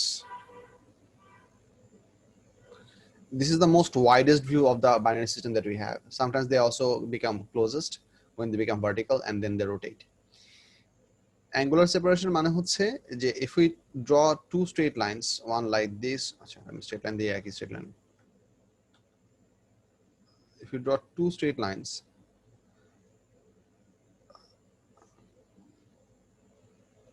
like these, and here is the angle between them, and this distance is given to us. Let's say binary star system হিসেবে আমি মাঝখান থেকে distance দেখাচ্ছি, so you can pretty much consider the distances to be equal for both the parts because they are really far away distance.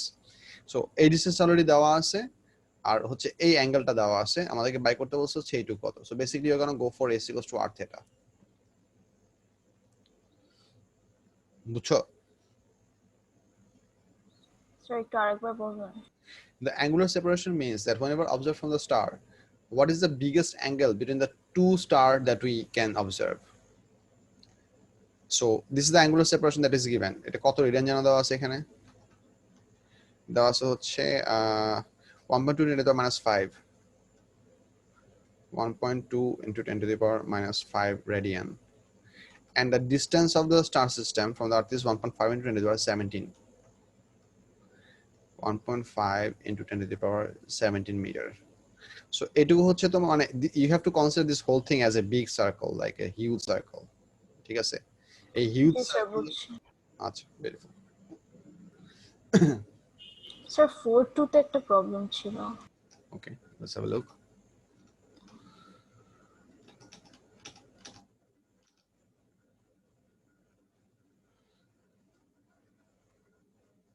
Sir এই paper 20 4-2 পেপারে variant 4-2 আচ্ছা তে। আচ্ছা, এটা বাকিগুলি পারছো সব? জি sir. Beautiful, nice. Examination report পড়ছো?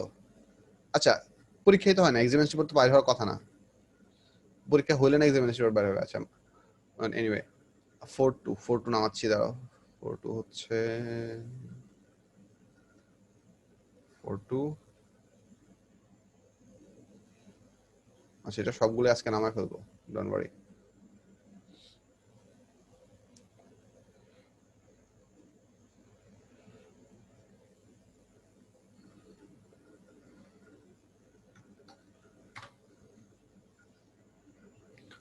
কিপি 4-2. হ্যাঁ বলো কত number?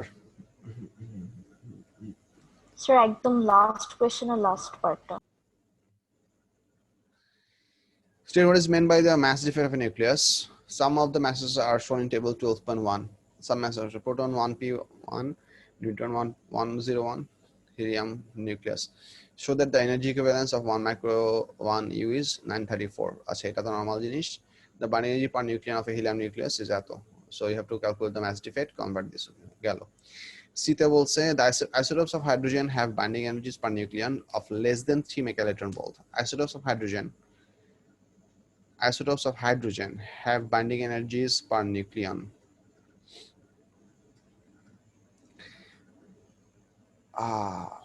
less than 3 megaelectron volts. Suggest why a nucleus of helium-4 does not spontaneously break down to become nuclei of hydrogen.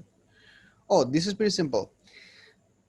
here's the deal you have to understand, that any nuclear reaction process, fission, fusion, basic radiation, or fusion,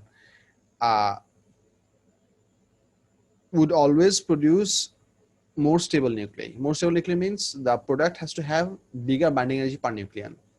Now it says that the isotope of the hydrogen, some isotope of hydrogen, it might be deuterium, might be tritium, they haven't mentioned it, but isotopes of hydrogen element, they have binding energies per nucleon that is less than 3 megaelectron volt. Whereas the binding energy per nucleon for helium-4 nucleus is 7.09 megaelectron volt. Now, the question is asking us that why helium does not break into this? Because obviously, if helium had to break from this binding energy per nucleon megaelectron volt to this, then the produced nucleus would have been less stable. But every nuclear reaction happens in such a way so that the products are more stable. The nuclei of the products are more stable compared to the reactants. So you cannot logically or energetically, it's not possible that helium nucleus will break down into hydrogen isotope, because in that case the produced hydrogen isotope would have been less stable. So that's why it's not energetically possible. Binding energy বেশি হওয়ার কথা এটা বুঝছি, but Mars স্কিমের পার্টটা বুঝতে problem হচ্ছিল। Mass scheme of wording. Okay, let's have a look. Mass scheme also binding energy per nucleon is much greater, so would require a large amount of energy to separate the nucleus in helium, or amount of energy released from in forming the hydrogen isotopes is less than the energy required to break apart the helium nucleus. আচ্ছা, দুইটাই বুঝাচ্ছি তোমাকে। First of all, say binding energy per nucleon is much greater. It is simple, বুঝা যায়। So would require a large amount of energy to separate the nucleus in helium. So what this essentially means that try to visualize the process. Let's say you have a helium nucleus where you have 2 protons, 2 neutrons, and from this thing you are going to produce a isotope of hydrogen. Let's say you're going to produce tritium, let's say. So tritium has 2 protons, 2 neutrons. So one way to visualize this whole process is that you have a helium nucleus, you have 4 particles in it. Try to visualize it. 2 protons, 2 neutrons. You're going to separate them out at infinite distance. This is going to require some energy to be fed into the helium nucleus because you're going to separate them out. You're going to associate them. And out of those 4 particles, you're going to take 3 of them. So you're going to skip 1 proton. So you're going to take 1 proton and 2 neutrons and merge them together to produce the tritium nucleus, which is the isotope of hydrogen. That will release some energy. The production of the nucleus will release some energy, and the separation of the breakdown of the helium would require some absorption of the energy. But in the process of doing that, the helium nucleus would require more energy to be disassociated compared to the amount of energy that would get out by the production of the hydrogen nucleus. That's what they're saying, that would require a large amount of energy to separate the nucleons in helium compared to the amount of energy that would be available by the merging of the nucleons of the hydrogen isotope. ওই পার্টটুকু ওরা লিখে নাই। বুঝছো কি? জি sir. আচ্ছা, আমরা অরের পার্টটুকু দেখি। অরে বলছে amount of energy released in forming hydrogen isotopes is less than the energy required to break apart helium nucleus. Okay, that's precisely what I said. So either of these 2 wordings can work. Sir 4-1 এ আরেকটা problem ছিল। বলো কত number?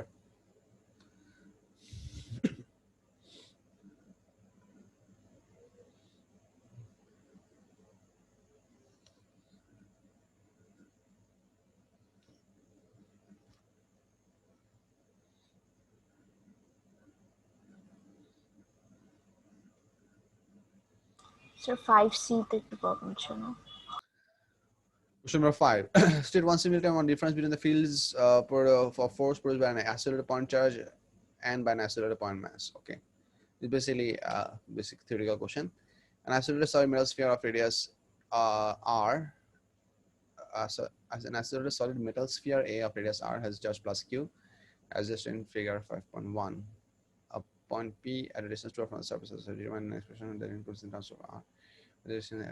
তুমি হিসাব করার সময় centre থেকে distance হিসেবে 3r ধরছো নাকি 2r ধরে করছো? That's the first thing. এই পি পয়েন্টের যা ক্যালকুলেশন, এটাতে প্রবলেম নাই স্যার, বাট C2 তে প্রবলেম ছিল। Acha. A second identical metal sphere B is now placed near sphere A. The centers of the spheres is separated by distance of 6 r shown in figure 5.2. Okay. Point P is midway between the spheres, and this sphere B has a charge of minus q. And why the magnitude of the relative field strength P is given by the sum of the magnitude of the field strength between these three. The relative field strength at point B, P, the charge metal sphere is not in practice equal to 2E, where E is the relative field strength. So the relative field strength at point P due to the charged metal spheres is not in practice equal to 2E. E is the relative field strength in B.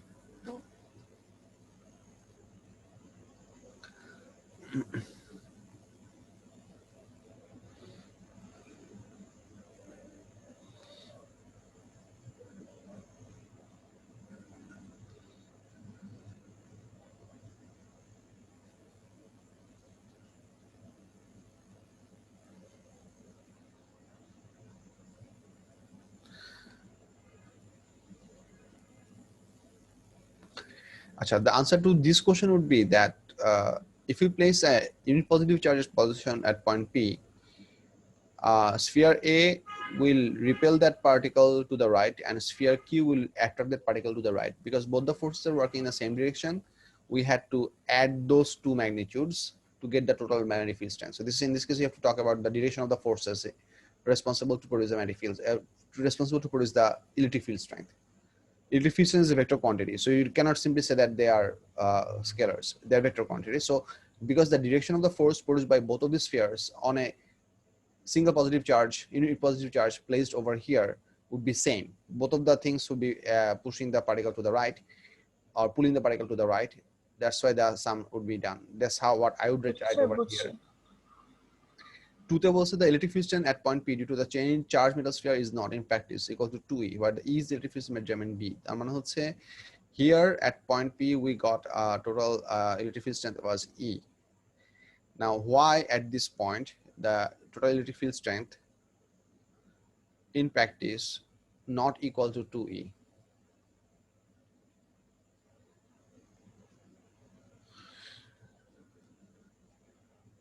Okay, there are multiple ways to answer this question, but I'm gonna do some guessing and then I'm gonna see the mark scheme. Then I'll help you to understand the mark scheme. The one thing that I guess is that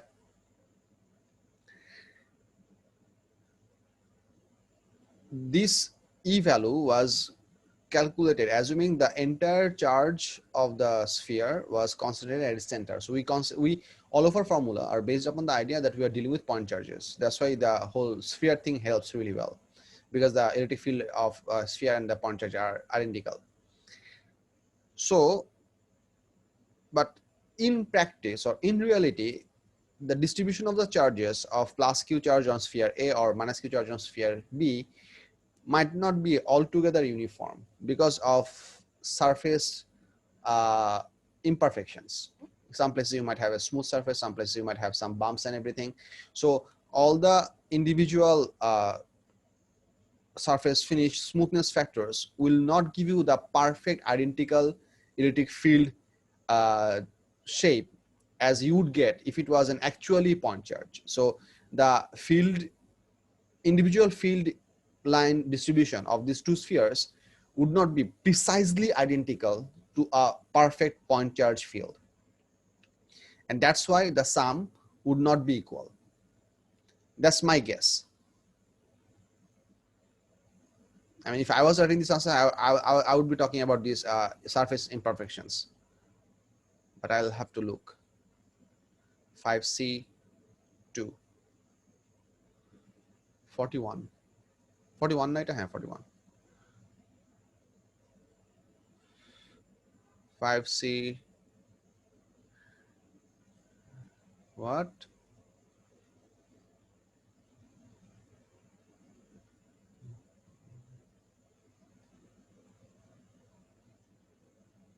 আচ্ছা না, এটা তো হাবি যাবি, এগুলো সব হাবি যাবি, এখান থেকে শুরু হয়েছে আনসার। অ্যাকচুয়ালি ওগুলো হাবি যাবি না, ওগুলো অনেক দরকারি জিনিস। Charges on spheres attract or affect each other, or charges on a sphere distorted by the other sphere, or charges on the surface of the sphere move. Spheres are not point charges at their centers. Yes, I score mark for this information and this information.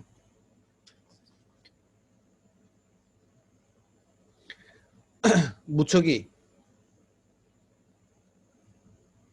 Sir second কোয়েশ্চেনটা পয়েন্টটা আরেকবার দেখেন please. হ্যাঁ, সামিয়া কি বলছো বলো তো?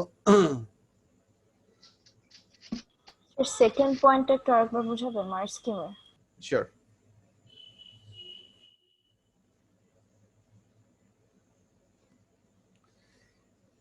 আমি কোশ্চেনে বুঝাচ্ছি শুভ্র। কোশ্চেনে বলছে হচ্ছে যে আমরা যখন এই একটা সিঙ্গেল স্ফিয়ারের জন্য মেজার করছিলাম, সেন্টার থেকে 3r ডিস্টেন্স দূরে আমাদের total electric field strength value ছিল E, যেটা আমরা এখানে ক্যালকুলেট করে বের করছি by some formula.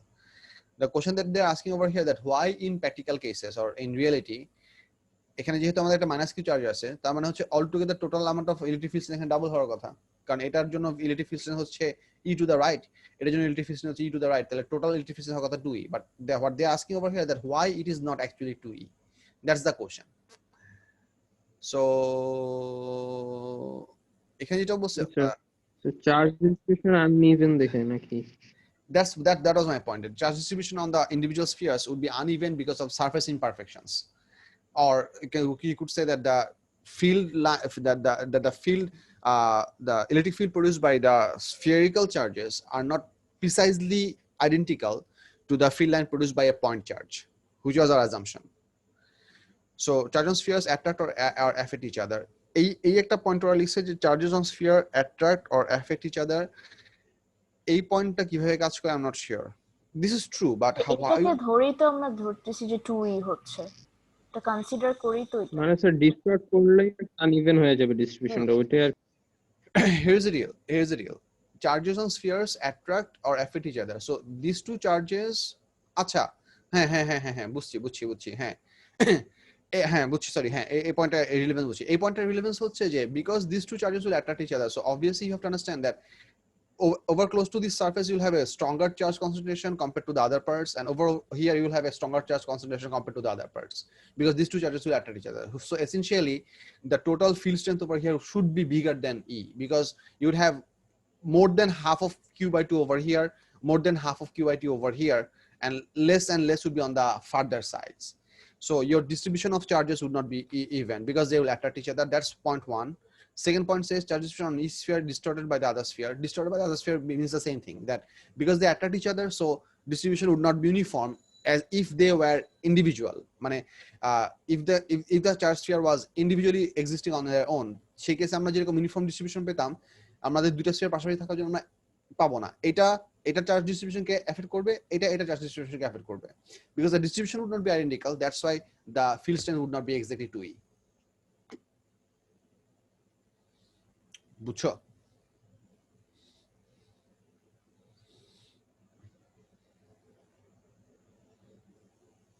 Samia indirectly G, sir. বুঝাইছে। বিউটিফুল। স্যার সেকেন্ড পয়েন্টটা বলো শুভ্র, বলো। কি বলছে পয়েন্ট চার্জ? মানে স্যার পয়েন্ট চার্জ হবে না এটা শুভ আরেকবার বলো, তোমার কথা কেটে সঙ্গে কি রিলেশন? আরেকবার বলো। Sir spheres are not point charges, এই কথাটা মানে বুঝলাম না, এটা কেন এখানে আসতেছে? কারণ হচ্ছে আমরা যা ফর্মুলাগুলো ডেভেলপ করছি, কুলম্বস ল বলো বা হচ্ছে আমাদের ইলেকট্রিক ফিল্ড স্ট্রেংথ ফর্মুলা বলো বা ভোল্টেজ ফর্মুলা বলো, in all of these formulas we consider the charges to be point charges and we measure the distance from the point charge to a specific point, because the field produced by a single point charge and a single spherical sphere give us similar field distribution, radially outwards or radially inwards. That's why in applicable cases a point charge can be realistically replaced by a sphere. But in theory, the formula were all developed for point charges. Point charges means that all of the charges are considered compressed at a zero volume location. But in practicality, whenever we have two of these spheres placed side by side, that's not the case. The field line orientation that you're going to get is not going to be same, because in this case more charges would be concentrated on the same side, so you're going to have a much stronger field at the center compared to the amount of strength that you would have get if you have actually 2 point charges. Because if the 2 point charges were placed at their actual centers, then there is no question of charge distribution in more on the closer side, more less on the outer side. But whenever you have physical spheres, more charges would be concentrated on the inner side compared to the outer side. for here and for more charges here and less charges here. So that's a uneven distribution or dissimilarity compared to our assumed equation that we have derived. That's why we are not going to get the same thing.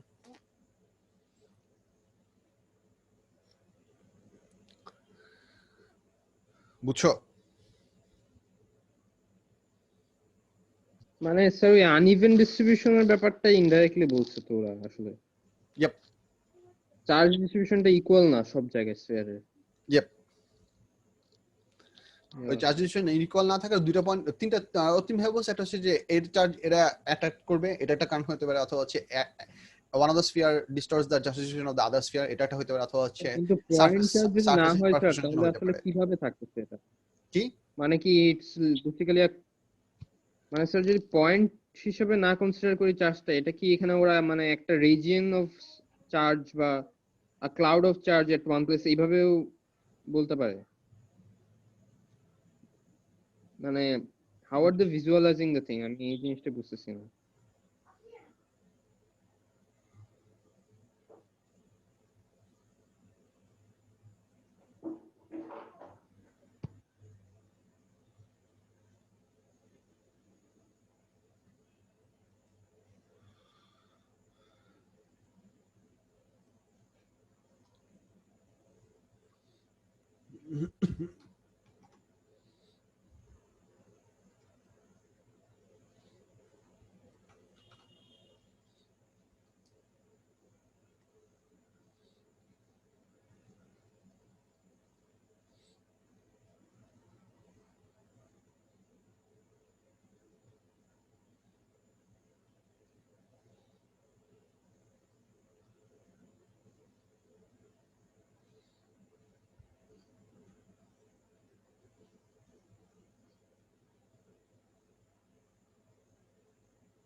like that.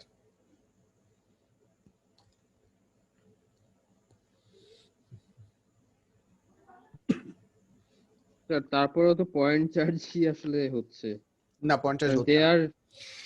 if these two things were perfectly point charges, then you would not have this type of uneven distribution. You're having uneven distribution over here. There are regions of concentrated charge আর কি। Yep, localizedly concentrated. আর কোনটা? Sir 1942 তো আরেকটা একটু problem ছিল। Sure thing. Sorry sir 41 S19. জি sir number 8 S19 এর 42, না sir 41 41 এর কোনটা বললা? স্যার নাম্বার 8 এর ডায়াগ্রামটা কিভাবে আঁকবো এটা বুঝতে পারছিলাম না। Wait, let me pull it up. It says a solenoid is connected in series with the battery and a switch. Solenoid with the battery, okay. As it's in feed, a small coil connected with sensitive ammeter is near one end of the solenoid. As the current of the solenoid is switched on, there is a changing magnetic field inside the solenoid. State what is meant by a magnetic field. On feed, draw an arrow.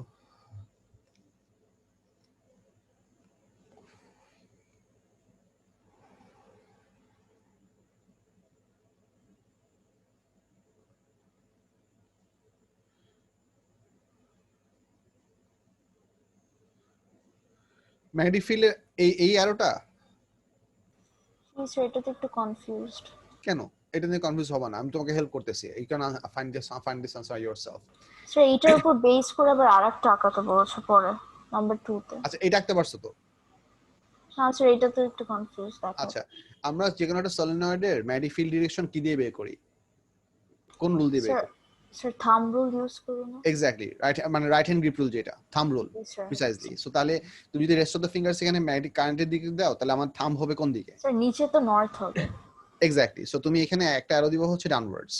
Draw an arrow on the axis of the solenoid to show the direction of the magnetic field inside the solenoid. So direction of the magnetic field inside the solenoid হবে হচ্ছে downwards.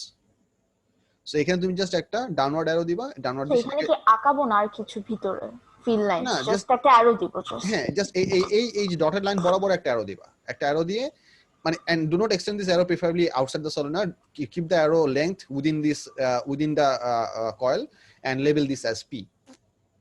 আচ্ছা এটা আমি copy করে নেই যাতে করে আমি একে তোমাদের দেখাতে পারি।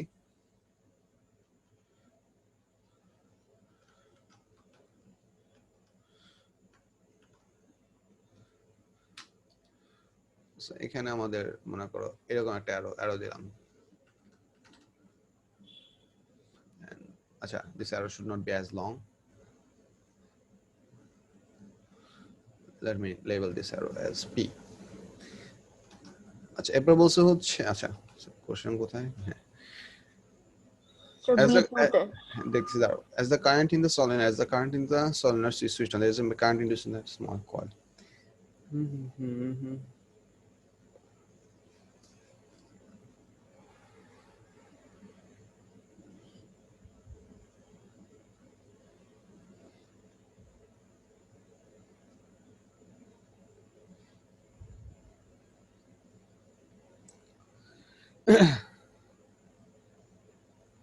Okay. Use Lenz's law to state the explain of the direction of the magnetic field due to the induced current in the small coil, and on figure 8.1 mark this direction with an arrow inside the small coil. আচ্ছা, according to Lenz's law এখানে যে ইএমএফটা produce হবে সেই EMF এর জন্য এই কয়েলে current কিরকম হবে? Okay, here is the reel. South create হবে তাই না, তাহলে উপরে হবে।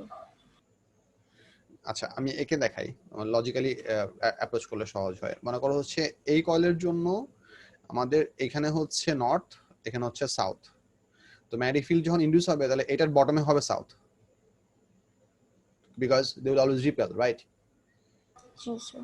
সো এখানে হয়তো হবে নর্থ, তার মানে হচ্ছে এইটা magnetic field inside the magnetic field direction হতে হবে হচ্ছে এরকম। আর এরকম যদি হয় সেই কেসে আমাদের কারেন্ট ফ্লো কিরকম হতে হবে? কারেন্ট ফ্লো হতে হবে হচ্ছে এরকম, মানে ইন্ডিভিজুয়াল কারেন্ট ফ্লো গুলো হবে হচ্ছে এরকম opposite. Right hand grip rule, তুমি থাম্বটাকে উপরের দিকে যদি এম করো then you are gonna get the rest of the fingers aiming left to right on the front side. জি স্যার, বুঝছি এখন। স্যার এইটারই 1 এর লাস্ট পার্টটা একটু জাস্ট বুঝাই দেন, 1 সিটা। আচ্ছা এইটার এক্সপ্লেনেশনটা ক্লিয়ার, মানে মাসিম এক্সপ্লেনেশন বুঝছো? জি স্যার। আচ্ছা এরপর কোনটা বললা? কোশ্চেন 1 এর লাস্ট পার্টটা এইটারই 1 সিটা। 2 point masses are oscillating in space and are separated by distance x.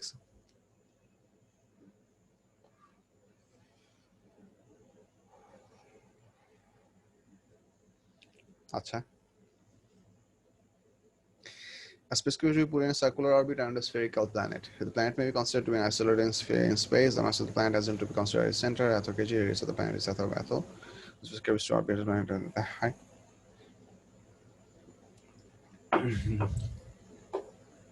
আচ্ছা এটা ফর্মুলা কি? v square equals to 2gm by r, না 2gm না, gm by r, gm by r না? এটা হইছে স্যার। হ্যাঁ আচ্ছা 2 তে বলছে one pass of path of the spacecraft as it approaches the planet is shown in figure 1.1. one pass of path of the spacecraft আচ্ছা r থেকে তো বাড়াচ্ছে, সো এটা এই পাথে আসে এমনি করে আসছে আস্তে আস্তে এখানে। আচ্ছা the spacecraft enters the orbit at a point A with the speed of this much, at point B distance of Earth from the center of the planet is the speed of this much, the mass. For a spacecraft moving from B to point A, so that change the gravitational potential energy of the spacecraft is that.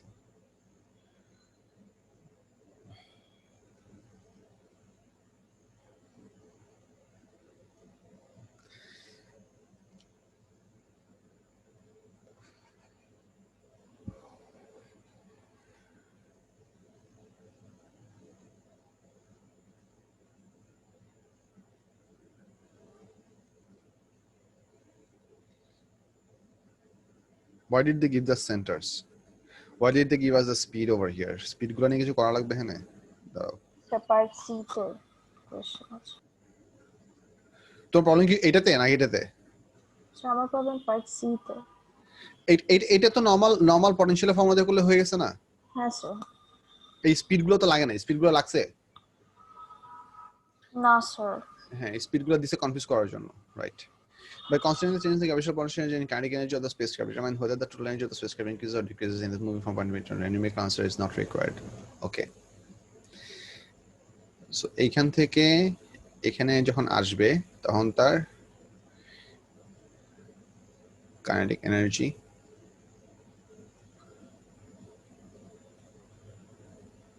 বাড়বে, kinetic Potential- energy decrease দেওয়া, potential energy কমবে এটা বুঝছি, but kinetic energy কিভাবে decrease করে এটা বুঝি নাই।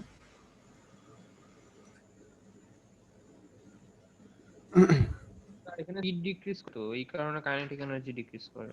স্পিড দেখো, আচ্ছা সরি, এতে তো স্পিড কম হ্যাঁ সামিহা, স্পিড হচ্ছে এতে কম, বিতে বেশি, সো কাইনেটিক এনার্জি তো ডিক্রিজ করতেছে। সো কাইনেটিক এনার্জি ডিক্রিজ করতেছে, আর এখানে তুমি পটেনশিয়াল এনার্জি ডিক্রিজটা কি পাইছো? নেগেটিভ পাইছো না? এখানে পটেনশিয়াল এনার্জি বেশি কাছে আসলে পটেনশিয়াল এনার্জি কমবে, সো টোটাল এনার্জি ডিক্রিজেস। কিন্তু টোটাল এনার্জিকে ডিক্রিজ করার কথা, টোটাল এনার্জি ডিক্রিজ করার কথা না। টোটাল এনার্জি ডিক্রিজ করে, যদি দুইটাই ডিক্রিজ করে তো টোটাল এনার্জি ডিক্রিজ করবে। কিন্তু স্যার কাইনেটিক এনার্জিটা কিভাবে ডিক্রিজ হচ্ছে বুঝলাম না এই যে এখনো। এই দেখো, এ পয়েন্টে আমাদের অরবিটাল স্পিড হচ্ছে 3.7 × 10⁻³ রাইট। বি পয়েন্টে before entering the orbit the speed was higher, so এখানে স্পিড বেশি, এখান থেকে স্পিড কমতে কমতে সে এখানে আসছে। ও স্যার আমি এটা খেয়ালই করি না, ওই শুধু একটাই দেখতেছিলাম বারবার 3.7, এর জন্য বুঝতে পারছিলাম না কম্পেয়ার করবো কিভাবে। জি স্যার বুঝছি। ওকে, তারপর